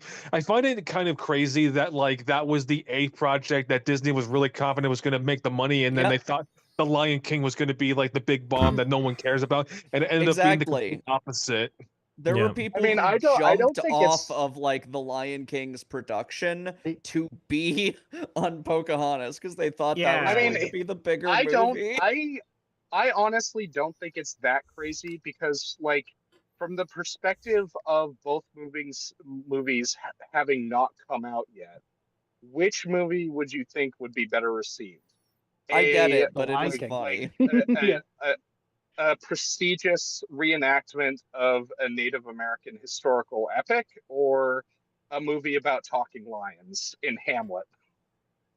A ripoff of Kimba. All I'll say is, Adam, you picked the winning horse this one. I did. Also, have you guys seen the Sweatbox? No. Sweatbox? It's so you know the Emperor's New Groove, right? Oh, the Emperor's New Groove, the movie about the canceled film that would have been the Kingdom Emperor's of the New Sun. Groove. Kingdom of the Sun. Yeah, Kingdom of the Sun. The Emperor's New Groove was originally supposed to be a different movie called Kingdom of the Sun, and it was going to be released in December 2000, same time Emperor's New Groove, right? But it was going to be more like a typical Disney movie with like musical numbers and all that. And it was supposed to be a musical in the same sense as the Disney Renaissance movies of the 90s. Yeah, and the Sweatbox was a documentary about it that was filmed by Sting's wife. I see. Yeah, it's the documentary that Disney doesn't want to see, is the tagline for it, basically. Yeah, that transitionary period with Disney is so odd to me because it's just like what I will say about the 2000s era of Disney, that of the ones I've seen so far, like I still need to get through a fuck ton of the movies that I'm doing in the randomized marathon that I've set up for myself. But the ones I've seen of the 2000s era, like Atlantis and Treasure Planet, those are like very interesting in how like they try new things and some of them work. Atlantis was surprisingly great, honestly. I thought it was like, oh, this actually is a good one. And then Treasure Planet was just in my opinion. And I like Treasure Planet quite a bit. I like Treasure Planet. No, go ahead. Don't let me stop you. I was gonna say, also apparently in Kingdom of the Sun, Yzma had her own villain song that was apparently really good. Oh yeah, I heard about that. Yeah, like it was basically the film wasn't working. It was gonna be more like a typical Disney movie with like the whole like musical numbers and stuff, but instead it got reworked because it wasn't working in like the test screenings and all that. I fucking hate test screenings. They did that. Illumination did that with the Lorax. They had like a whole villain anti-capitalist song for the Lorax that was recorded and written in storyboard, but then they just cut it from the film for no reason. They had the song "Biggering" in that cut, didn't they? The song "Biggering." They had that in that test screening cut, didn't they? And they deleted it in the final film. That's what I heard from Shafrilla's video, at least. They had a song called "Biggering." Yeah, it was apparently like an anti-capitalist song, but then they just deleted. I guess they just were like, no, we're not going to put it in the final film. Sorry, guys. No. That's Illumination honestly. You know what I will say about Treasure Planet is, like, no matter what you feel about the movie, I feel like you have to feel at least a little bad for the directors of it, because they were pitching that movie since the 90s, like even since before the Renaissance period started with like Little Mermaid, and basically they had to make stuff like the Little Mermaid, and I think they worked on Aladdin and Beauty and the Beast. They had to try and no, they didn't do Beauty and the Beast. They did Hercules. They did Hercules, not Beauty and the Beast. They did Hercules. Oh, okay. More like Jercules. Yeah, they had to. Whoa. They had to prove themselves. Hercules. They had to prove themselves to Disney. James and then Woods. when they finally made their passion project, which is like this very different, like sci-fi reinterpretation of a literary classic, Disney treats the movie so badly that it's not advertised well. Its release date is placed like right before the Harry Potter sequel that came out in like what was it, 2004? 2002. 2002. Yeah, it was placed right before the Harry Potter sequel was supposed to come out, like a week before. And like Disney deliberately wanted it to fail because they wanted to completely transition away from their traditional 2D animation because they wanted to prioritize Pixar movies because they were cheaper to make. It's just like, what the fuck? They were treated so terribly. I hate that. No, that's not. Well, it's a bit of a lie because Pixar still spends a fuck ton of money on their movies. Like Treasure Planet was more expensive than Monsters Inc. though. Okay, maybe at the time you're right. I mean, modern Pixar movies are expensive as fuck, but I guess you're right about like the Pixar in the 2000s being cheaper than the amount of effort, Disney. in which I don't want to say that like the older Pixar movies didn't have any effort put into it, but we are talking about like 2D animators who have to do everything like by hand versus people who were just discovering 3D software at the time. Well, there's also the thing like with Disney animated features at that time where all the Disney animated features were trying to incorporate like the deep canvas technology where they would incorporate 2D assets into 3D environments that were stylized to look more 2D, which is this thing with like the jungle sequences in Tarzan. And Fantasia obviously 2000 had a lot of that, and they all looked weird. Atlantis had that as well, and actually looked pretty good. Yeah, I think a lot of the execution of a lot of that stuff looked pretty cool, if not totally realistic. I think it was pretty stylistically neat. But yeah, they didn't want to spend the money on that, so they wanted to prioritize Pixar, which is just so fucked up. Which basically killed Disney's 2D animation department entirely. There was also going to be a department called Circle 7 Animation that was going to work on like sequels to Pixar movies, but they didn't make any movies and they got shut down by John Lasseter. I think he also shut down Dumbo too. Yeah, were they the company that was supposed to initially do Toy Story 2? Because I know Toy Story 2 was they were going to do Toy Story. As... The thing is, the Circle 7's projects were Toy Story 3, Finding Nemo 2, and Monsters Inc. 2, all of which now got made by Pixar now. But they were and the original idea, their idea for no one knows what about the Finding Nemo sequel that they were going to do, but it was leaked about what the Monsters Inc. sequel was going to be, and it's a weird one where basically it was going to be like Mike and Sully trapped in a human world, but then they just decided but then it got canceled obviously for stuff, and that was the idea. Yeah, because I know Toy Story 2 was initially planned as a direct-to-video sequel that was going to be 2D animated. That was going to be done by just Disney's regular studio, but they obviously that didn't happen. Yeah. It was Toy Story 3 that they worked on. It was a different version of Toy Story 3. The one where they go to Taiwan to fix Buzz. Yeah. That's really weird. Funny. I'm looking through like some of the award winners and nominees for like some film festivals like South by Southwest, and I'm realizing that like South by, because they do music and movies, like they're a music festival also. There's like live performances. I'm seeing on IMDb, I'm realizing they had a music video category for like awards or whatever that they give out as a part of the fucking program.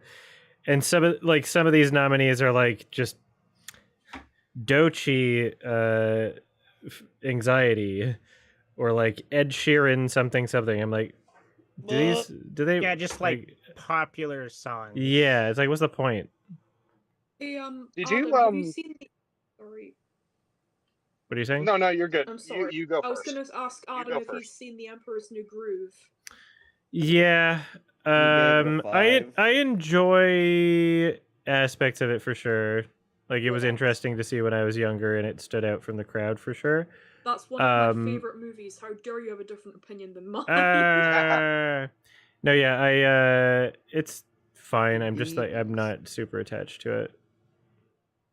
Speaking of music videos. Speaking of music videos, has anybody here seen that recent Spike Jonze music video with Zendaya? No. No. What's that? I haven't heard. Whose music? Yeah, I don't know whose music it was, but it was basically another stop motion type thing where Zendaya, they were basically doing like a creative thing where like she was controlling a bunch of people in costumes and like mashing them together with different objects, and like the costumes would transform into those objects. Ooh, neat. That sounds fun. Yeah, I like and his it got music really videos a colorful and lot. fun. You Even from know, like the 90s. there's What were you something I saying? kind of want to talk about in regards to the drama. The film? Yeah, it's not a spoiler Sure. of any form. But like I was kind of wondering, I remember Shark didn't notice this, but like the wedding speech, did you notice how red Robert Pattinson's ears were? How could you spoil that? I just don't thought remember. I just thought that was like super cool because Oh, it made him look so embarrassed, and it was just a Oh, little cool, detail that actually. I noticed when I was watching it. Yeah, no, I mean, like the performances in that movie were really strong. Everybody was having Yeah. fun with what they A were lot of doing. mine Zendaya, was it's really probably good. Zendaya's best performance in my opinion. I actually thought she did really good in that movie. Oh yeah. It's currently Sure. my favorite of the year, or at least tied with nice. the Bone Temple. Those are my two favorites of the year so far. Pattinson's character is It's such a dork, but he's Oh, so he's funny. yeah, crazy he's so that this fun is to the watch. second Very time funny movie. where I saw a Zendaya movie and I turned it down. I was like, "Oh, dude, this is gonna suck."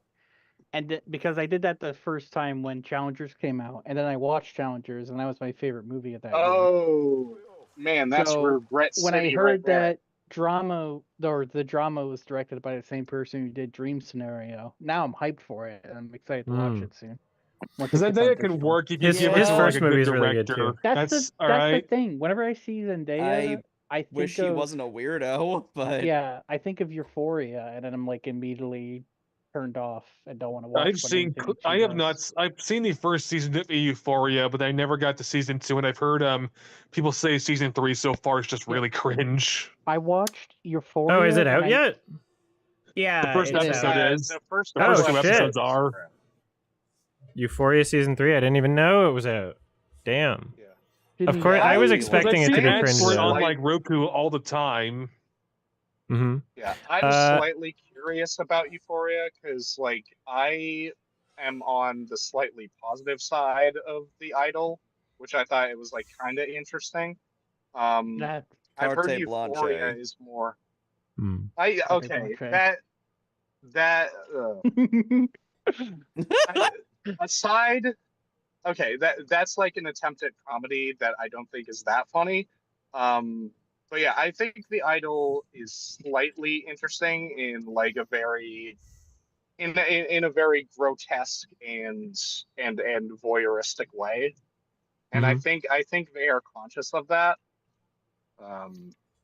It's sort of like a Mephisto type story where like the talented person just sort of buys into the devil, and the devil gives them like all types of benefits for being popular and everything.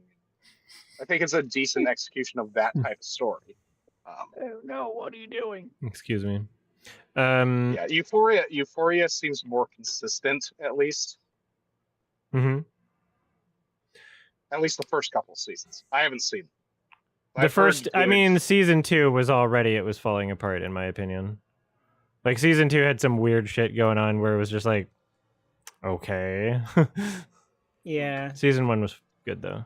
I've in heard my season opinion. 3 is cringe, and then it's just basically like it went from like be criticizing like sex and stuff to now just being like a fetish show, pretty much. Like Yeah. at least the clips I've seen of it, it's just like, yeah, this is just a Descend Livingston's like poorly disguised fetish, pretty much. That movie that he did around season 1 was very cringe and bad, but kind of fascinating in how how it came across. Boards of Cinema, your hands up. What's up?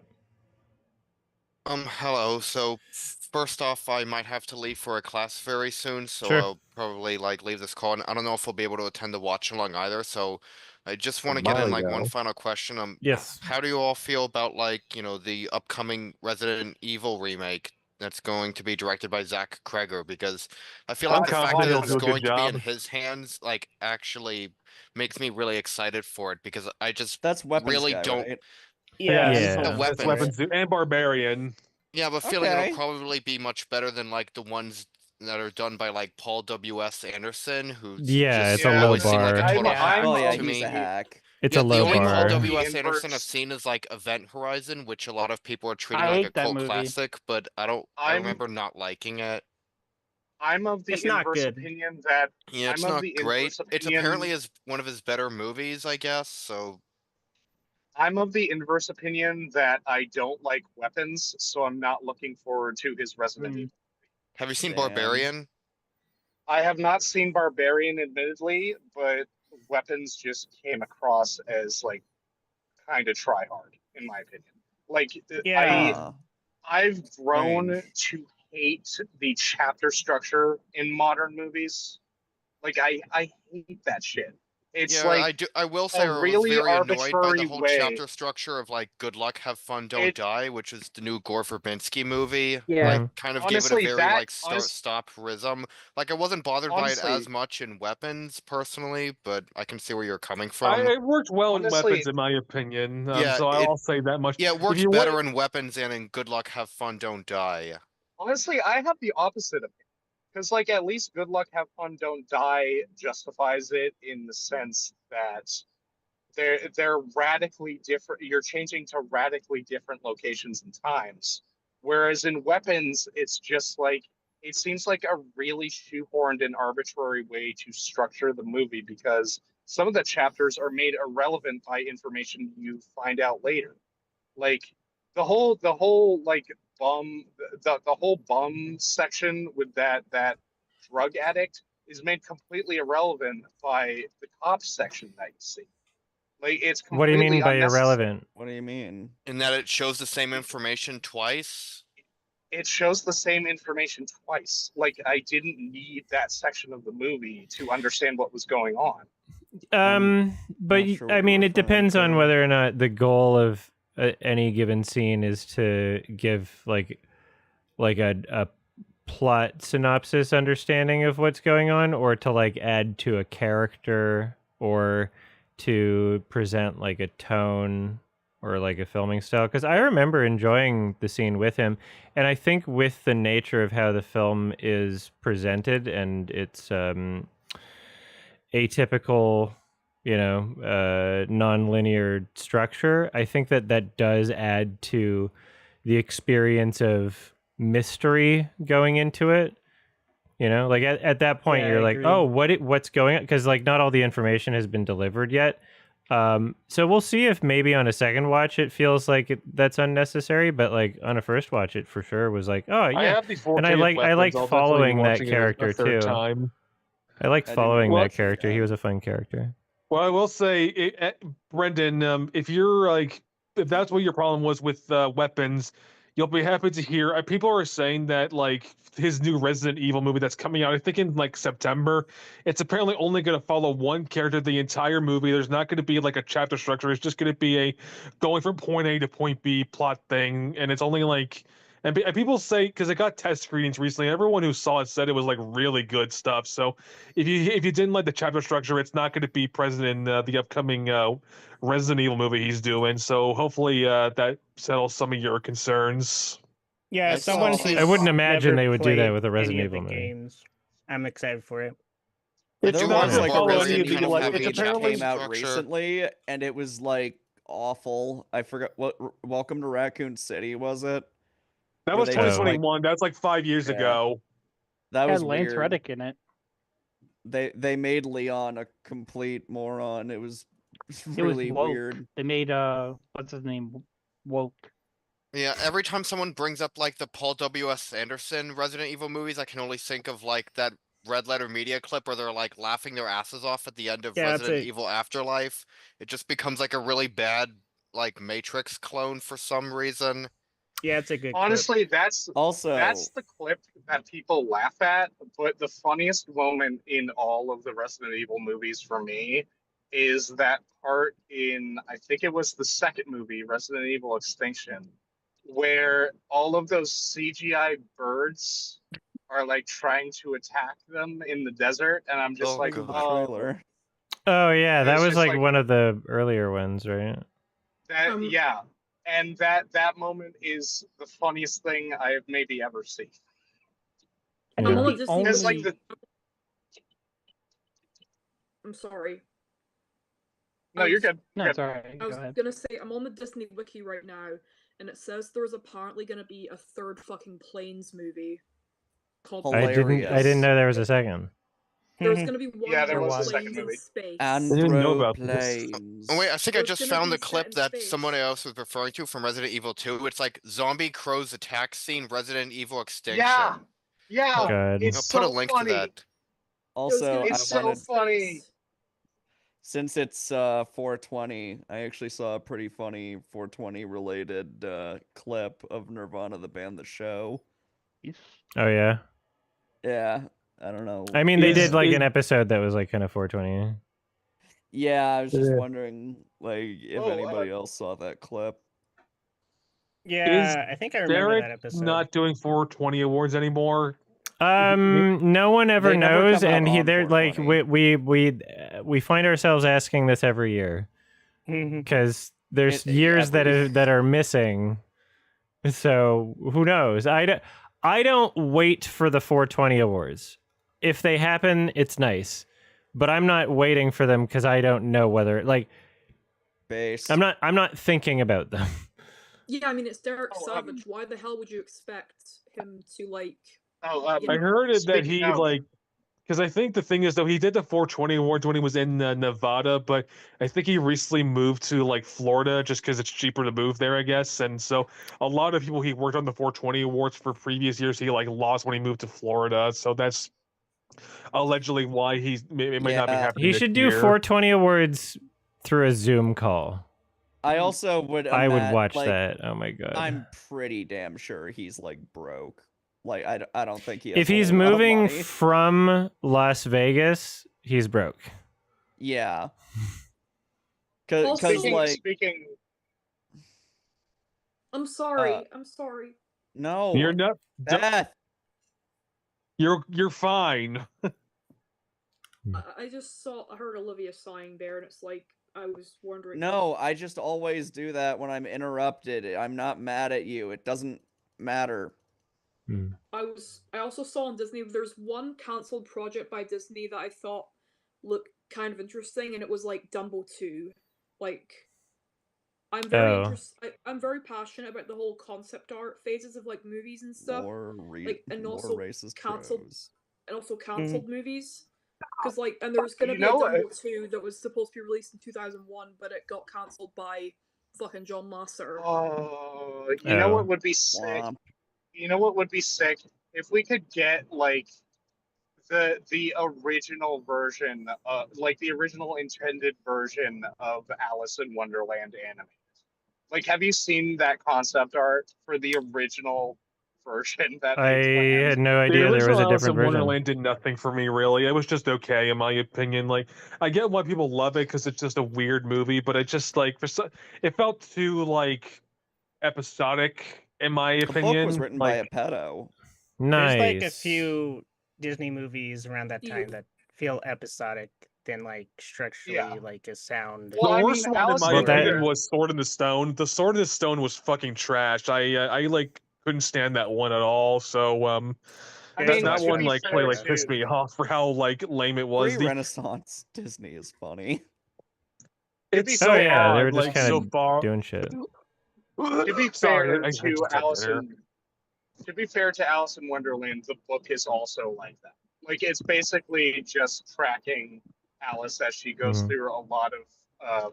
Well, maybe it shouldn't have been adapted to a fucking movie. That's the thing. I get that it's iconic, and there are some good stuff in the original animated movie. It's certainly better than the fucking Tim Burton one, but like the movie itself just didn't do anything for me all that much. Yeah, but like the original concept art for Alice in Wonderland is like extremely horrific and grotesque and gothic. Like, it's so cool looking, and I wish they would adapt that visual style to a modern movie.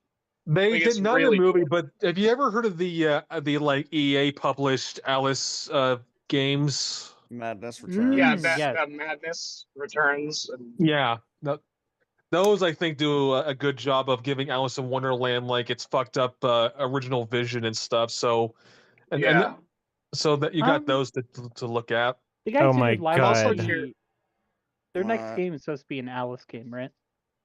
No, that's Pinocchio.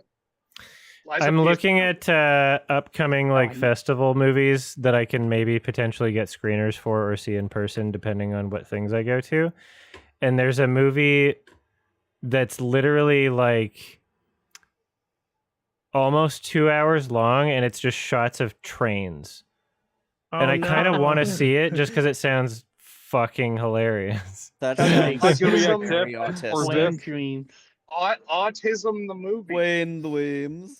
Yeah, it's there's like it's literally locked shots where a train not visible at first enters frame, goes all the way through and leaves the frame, and it's 2 hours long and it's 43 shots.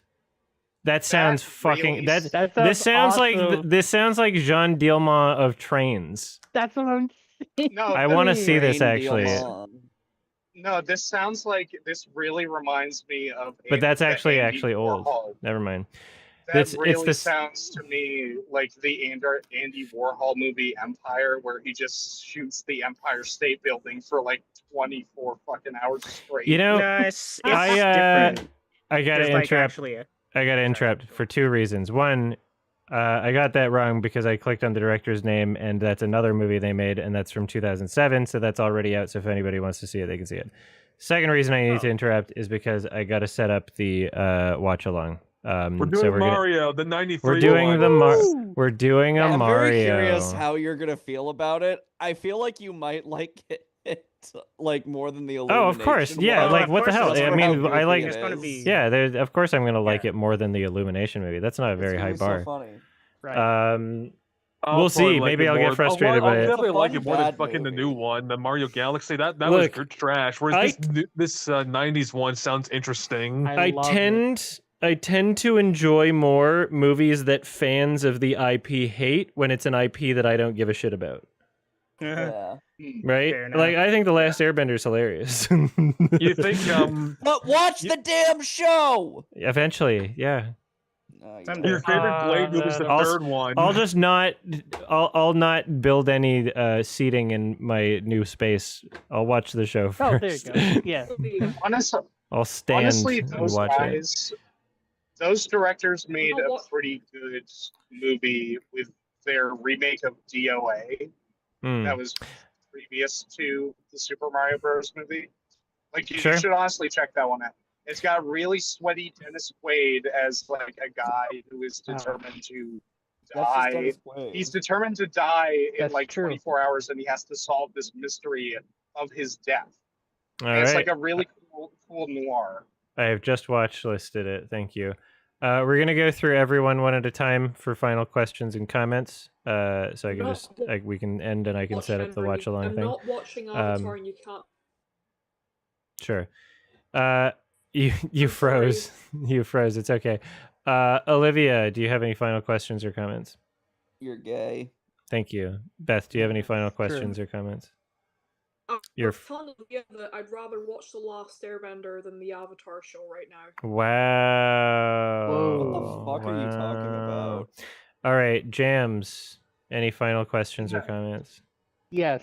So the last episode of the Major Tinsel Circus is going to theaters, and they're going to play the 8th episode with the 1 hour 9th episode together. I did get tickets to go see it because so did I don't want it to get spoiled for me. But also I have no problem supporting both Glitch and Gooseworks for a project that I felt like a modern like a modern web series that is doing so financially well right now. my thing is that there's a lot of controversy with it, mainly due to the fact that a lot of people were upset with the fact that it's coming out 2 weeks before the YouTube release, and apparently Gooseworks and Glitch were trying to get it to come out the same day, but movies are just so restrictive to the fact that they want it to have like an exclusivity, and the most they would do is 2 weeks. Sure. I mean, 2 weeks seems fine. If someone can't stay off of Twitter for 2 weeks, they shouldn't complain about spoilers. Or they could just say, if either you could just block Twitter, or there's like they still have. Do they still have the mute word function where you can mute certain like keywords? I mean, people and might stuff? spoil it in like fucking meme images, right? So maybe the muting might not work. Just like if you care about it, either see it in theaters or stay off Twitter. And if you can't see it in the theater, just stay off Twitter for like 2 weeks. I will say, I thought that I wasn't going to be able to get tickets for it. Twitter, get some help. Because of how quickly the tickets were sold out for the Regal that I go to. Sure. But then it literally took 2-3 hours, and then they're already showing it at more theaters. And I'm so it's gonna like be a success then. Yeah, I'm trying to get. I'm so upset it fucking doesn't enter theaters until the day after Tammy goes home. Yeah, I'm gonna go if that's okay. I'm sorry if I interrupted anyone. Oh, no problem. That's fine. You have a Go good ahead. one. You're fine, Beth. I'll see you guys later. Have a good Bye. I'm Have a good one. trying to see if my local theater will stream it, but I don't know if they be able to get in contact with Glitch, because I would rather support a local theater, but Yeah, I wonder what kind of distribution deal they have and who's actually. Is it like self-distributed? Yeah, because if they tried, if it's self-distributed, I'm sorry. You ever heard of Fathom Events? They're basically there's this company that do like special screenings of like they tend to do a lot of like re-releases of like old movies. Ghibli. Like they do Ghibli movies a lot. Yeah. They also like recently did like a re-release of like the 90s Ninja Turtles movie in theaters for like a week. They tend to just do like a bunch of re-releases, but they occasionally do like special events of like really obscure movies. They're going to be distributing the new Leica animation stop motion film Wildwood apparently. So that's who's doing the Amazing Digital Circus thing. So that's what's going on, and that's why it's limited, because Fathom Event is like more.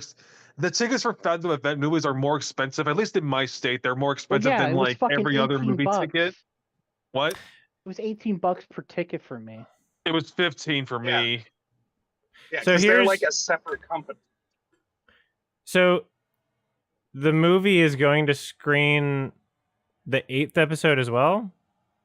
Yeah. Yes. Okay, but that'll be the first feature length. Yeah. The 8th episode is already out though, right? Yes. Yeah, all episodes. So it's a rewatch of the 8th episode. It's a rewatch of 8th episode, and then it continues to the 9th. Very interesting. Which is 1 hour. Yeah. Yeah. That's weird. Well, to be fair, not spoiling anything, but the 8th episode does leave on like a cliffhanger thing that it makes. I think it's going to make sense in context with how the 9th episode's going to be. So maybe that's why they're doing it. I think they tend to do this a lot with like TV shows. There's like this one Jesus TV show called The Chosen, and they think they screen like they tend to screen episodes of like. In theaters, just because A, Christians are stupid and they'll go to theaters and stuff, and B, it's just a profitable business thing, especially if it's like a TV show that has a dedicated following. That they tend to do that all the time, where they'll just screen various episodes of TV shows in theaters. So is every part of the Amazing Digital Circus on YouTube? Yes. Except for the very last episode, yes. I wonder if maybe I should just catch up, because I could be building furniture and watching it. Yeah, do it. There you go. Sure. Maybe I should or do you that. can watch Avatar, and Olivia can stop getting mad about Yeah, it. but if I watch Avatar, is it something you want me to build furniture to? No. You should. You rather. That's what I thought. Yeah. Yeah, we'll see. Yeah, I don't know. Maybe I'll do a watch along for it or something. I can't make any promises because my time is impaired at the moment. But when I was watching F1, I was building my bed, and I finally felt really American. Did it make you want to buy by the way. An F1 car? Yes. and all the other products. And like Johnny Heineken. Walker. Yeah. And AWC watches and Rolex. It did. I bought all of them. And like that weird thing that the black character is using to exercise, and is just like a thing attached to his head where he's like screaming. Honestly, the product placement hit me so hard in that movie that I was just like, I give up. I don't give a fuck. Like, oh, it's the worst movie for product placement. Yeah. It's an overload. Yeah. Elizabeth's Adam Sandler movie, those also have pretty egregious product placements. I'm all good. All right, thank you. Brendan, final questions and comments?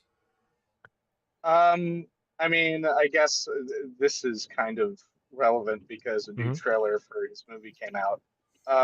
The Ridley Scott's The Dog Stars. Ew. I just want to ask. Well, here's the thing. Here's the thing. I love Ridley Scott, even though he has a very varying amount of quality in his movies. I love his style. I love his lighting. I love his sense of directing. And I'm sorry, Shark has like. Sorry. And I like his sensibilities in terms of approaching tone and visual composition and everything. In relation to that, what is a director, or are there any directors off the top of your head who you like but can admit that their films vary in quality tremendously? Spielberg. Like, yeah, plenty. Like David Lowery, or like Steven Soderbergh, or I'm getting a phone call. I should probably take that. Give me 1 second. To answer your question, Brendan, on my own. I used to not be a big David Lynch fan, but I'm really getting into Twin Peaks. Yeah, Twin Peaks is fun. Not a big fan of season 2. I can't stand Michael Bay, but I do like The Rock. Why? You didn't like in the Michael Bay movie where he fucking pulls out a Romeo and Juliet law card to justify his relationship with an underage girl? Did you guys know that? Sorry, did you guys know we were talking about so directors that I filmmakers who you overall like. Yeah, Steven Soderbergh is an example. He's a new and then film with David Lowery. I saw, we both saw it. Tip was fucking mid. I would say. Oh, sorry. Yeah, that was Soderbergh. The Christophers? Yeah, that's crazy. Yeah, that's crazy. I forgot that was even him. Saw it, Tiff, and we both thought it was mid. No, yeah, I forgot that was even him that directed it. Like, it didn't even feel like exactly. So Soderbergh is a good example, I guess. But yeah, there's plenty. There's plenty. And also, just I literally just the reason I seem heightened is because I literally just told a scam caller to kill themselves. Hell yeah, baby! Nice. Well, because it's the same. It's the same company, and they keep changing their fucking number, and it like. Oh, that's so annoying. It's one of the 3 telecom companies in Canada. I went from one to the other because they weren't offering. You know, the one that I was with, it was way too expensive for the same thing, and so I was like, oh, I can get the same thing for cheaper, so I switched. And the big reason I switched is because one of the things I needed was like free calls in the US, because I was going back and forth between Atlanta, and I didn't want to spend like fucking $300 on my phone bill every month, right? Because otherwise the roaming charges were just so stupid. And so I switched. After I switched, I get calls from the first phone call provider being like, oh, will you come back? I'm like, no, I switched because you were charging me way more for I can get the same thing for cheaper. They're like, oh, well, you know, since you're such a long-time valued customer, we could actually give it to you for even cheaper. I'm like, well, why are you letting me pay this much if you didn't have to charge me this much? You clearly didn't value me that much as a customer, because you allowed me to be paying like a ridiculous amount for this. Also, their service just isn't as good anyway, and they had like outages and shit, so I wanted to switch anyway. And I thought that was the end of it, but then every fucking like 3 months, 4 months after that, I'll get a call. The company is Rogers, by the way. That's one of the big three. Like, hello, this is Rogers calling to see if you blah, blah, blah, blah. Kill yourself, I'm like, Rogers. well, no, I didn't. It didn't start that way. I would be like, oh no, sorry, I'm not interested. You know, and then another 3 months after that, I call. I'm like, sorry, I'm not interested. Could you please like put me on your do not call list? Like, I don't know why you're still calling me. I'm never gonna change. Another few months after that, can you put me on your do not call list, please? Because clearly they didn't, right? And then a few months after that, they're calling again. Oh, this is Rogers. And I'm like, can you guys like please stop calling me? And the guy's like, no. And I'm like, what? They're, and I'm like, I didn't even know you're allowed to just do that, like just to harass people. Like I thought there were laws against that.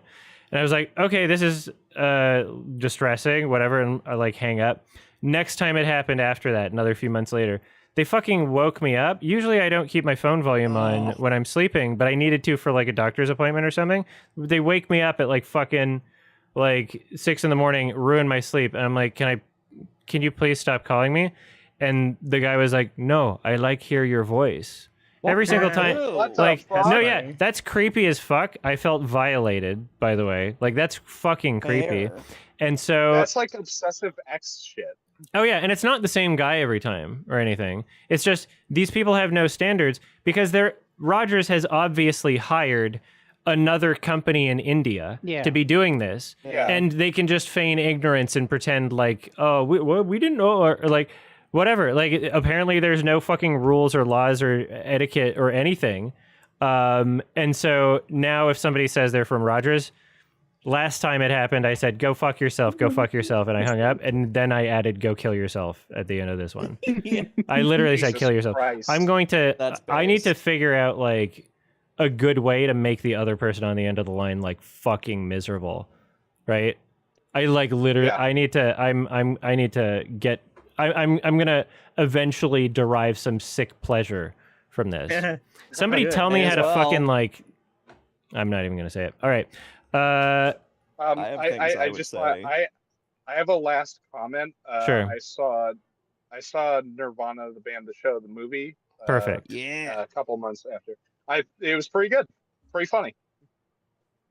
I thought Last comment from me. Good. Speaking of shitty services, you'll be happy to know that I don't use Restream anymore. I figured out how that extension for OBS worked. Hell yeah. Restream is such a scam. Oh yeah, pay money for something that you don't need to pay money for.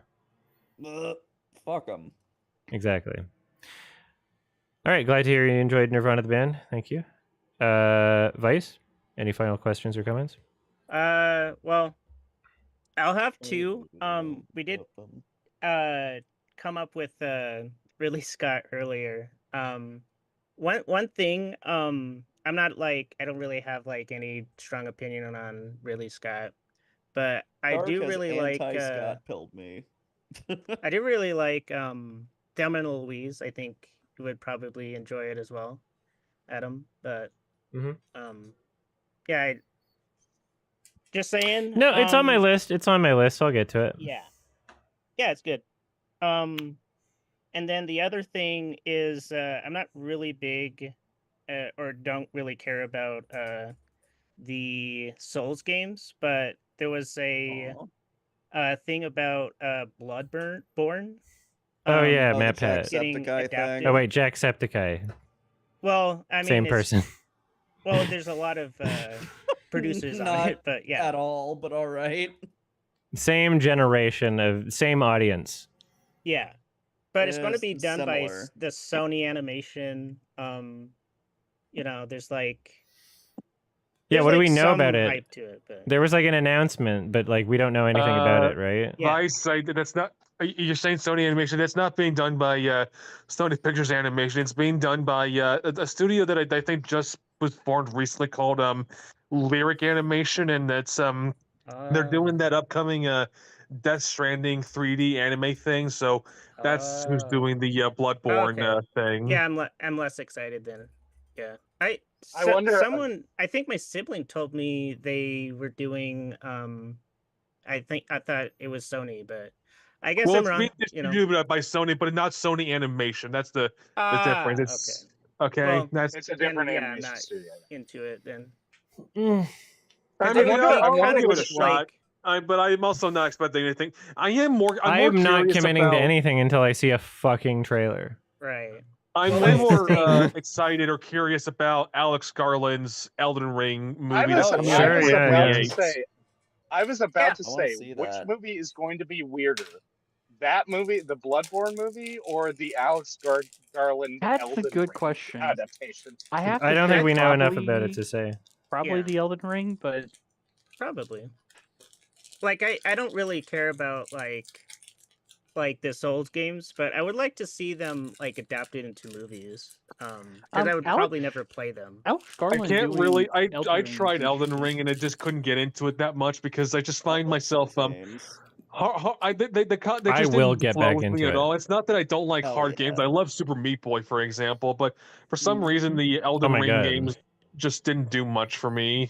Is there Yes. can we Super have Meat Boy like is a different type of can we have like a website where it lists speed run achievements, but like the longest?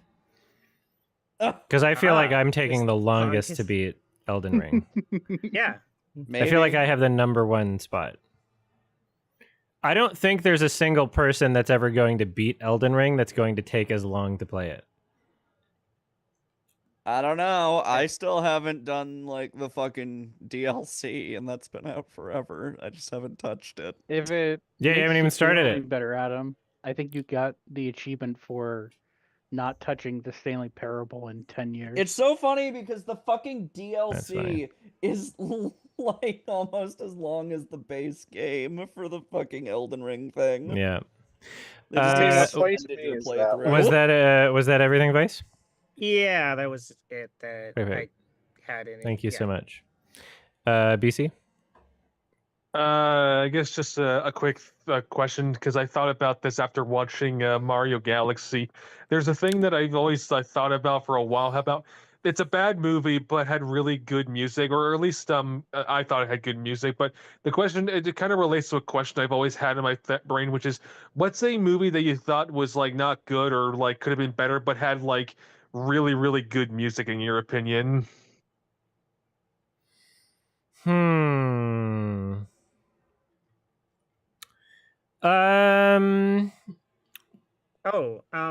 was a movie called The Keep by Michael Mann that had like fantastic music. Oh yeah, that was it's, Tangerine Dream, wasn't that? Yeah, it had fantastic music, but like the movie kind of sucked. Yeah, no, I think yeah, I think there's a few that like Clint Mansell scored where I felt that way. Noah, like there was some good music in one of the sequences in Love Noah. Lies Bleeding. The fucking soundtrack for that is so good. Ooh. And then yeah, I wasn't huge on The Fountain either, but I think that I remember the music being is great. Yeah. It's so funny, Adam, because like I constantly go back to your Noah review because it's so hilarious. Thank like you. hearing you describe that movie. I don't remember my review, but I do remember the part in Noah where like the old man makes the child fall asleep. Yeah. The majority the majority of politicians in my country think Noah's Ark happened, and that makes me so upset. Oh yeah. I mean, like the religion I grew up with also believed in the Noah's Ark thing as well. It's been disproven. I mean, it's fine to believe should... that, just don't let that shit override other people's beliefs. Yeah. We should make an updated version of the Bible. Just like I should just do it. And not even hide that I did it, and then just like, no, yeah, let's all pretend hard enough that we believe it. I grew up Mormon, and like Joseph Smith was in the middle of revising the Bible to fit like the Mormon beliefs at the time, but like he, of course, got assassinated before he could do it. Well, by Lil Bog Burns. I think maybe I should start a religion and a cult As the Princess of Canada, I think I should do that. Do it. It is so goddamn funny to me how all of the Abrahamic religions come from like one singular source, but they all want to pretend that they're so different. The singular source is trust me, bro. True. Yes. Well, I mean, I'm just talking about like religions that influence those. I know. So like I was just Islam joking. and Yeah. They all worship Yahweh. No way. I worship no way, yeah. Or the highway. All right. I'm going to set up for the Mario watch along. Obligatory vote for Howard the Duck next month. But bye, guys. Yes, All right. Howard the Duck is so funny. Everyone vote for that. Or I'm gonna Bye. fucking Thanks for hanging out. shoot Bye. you. I'm gonna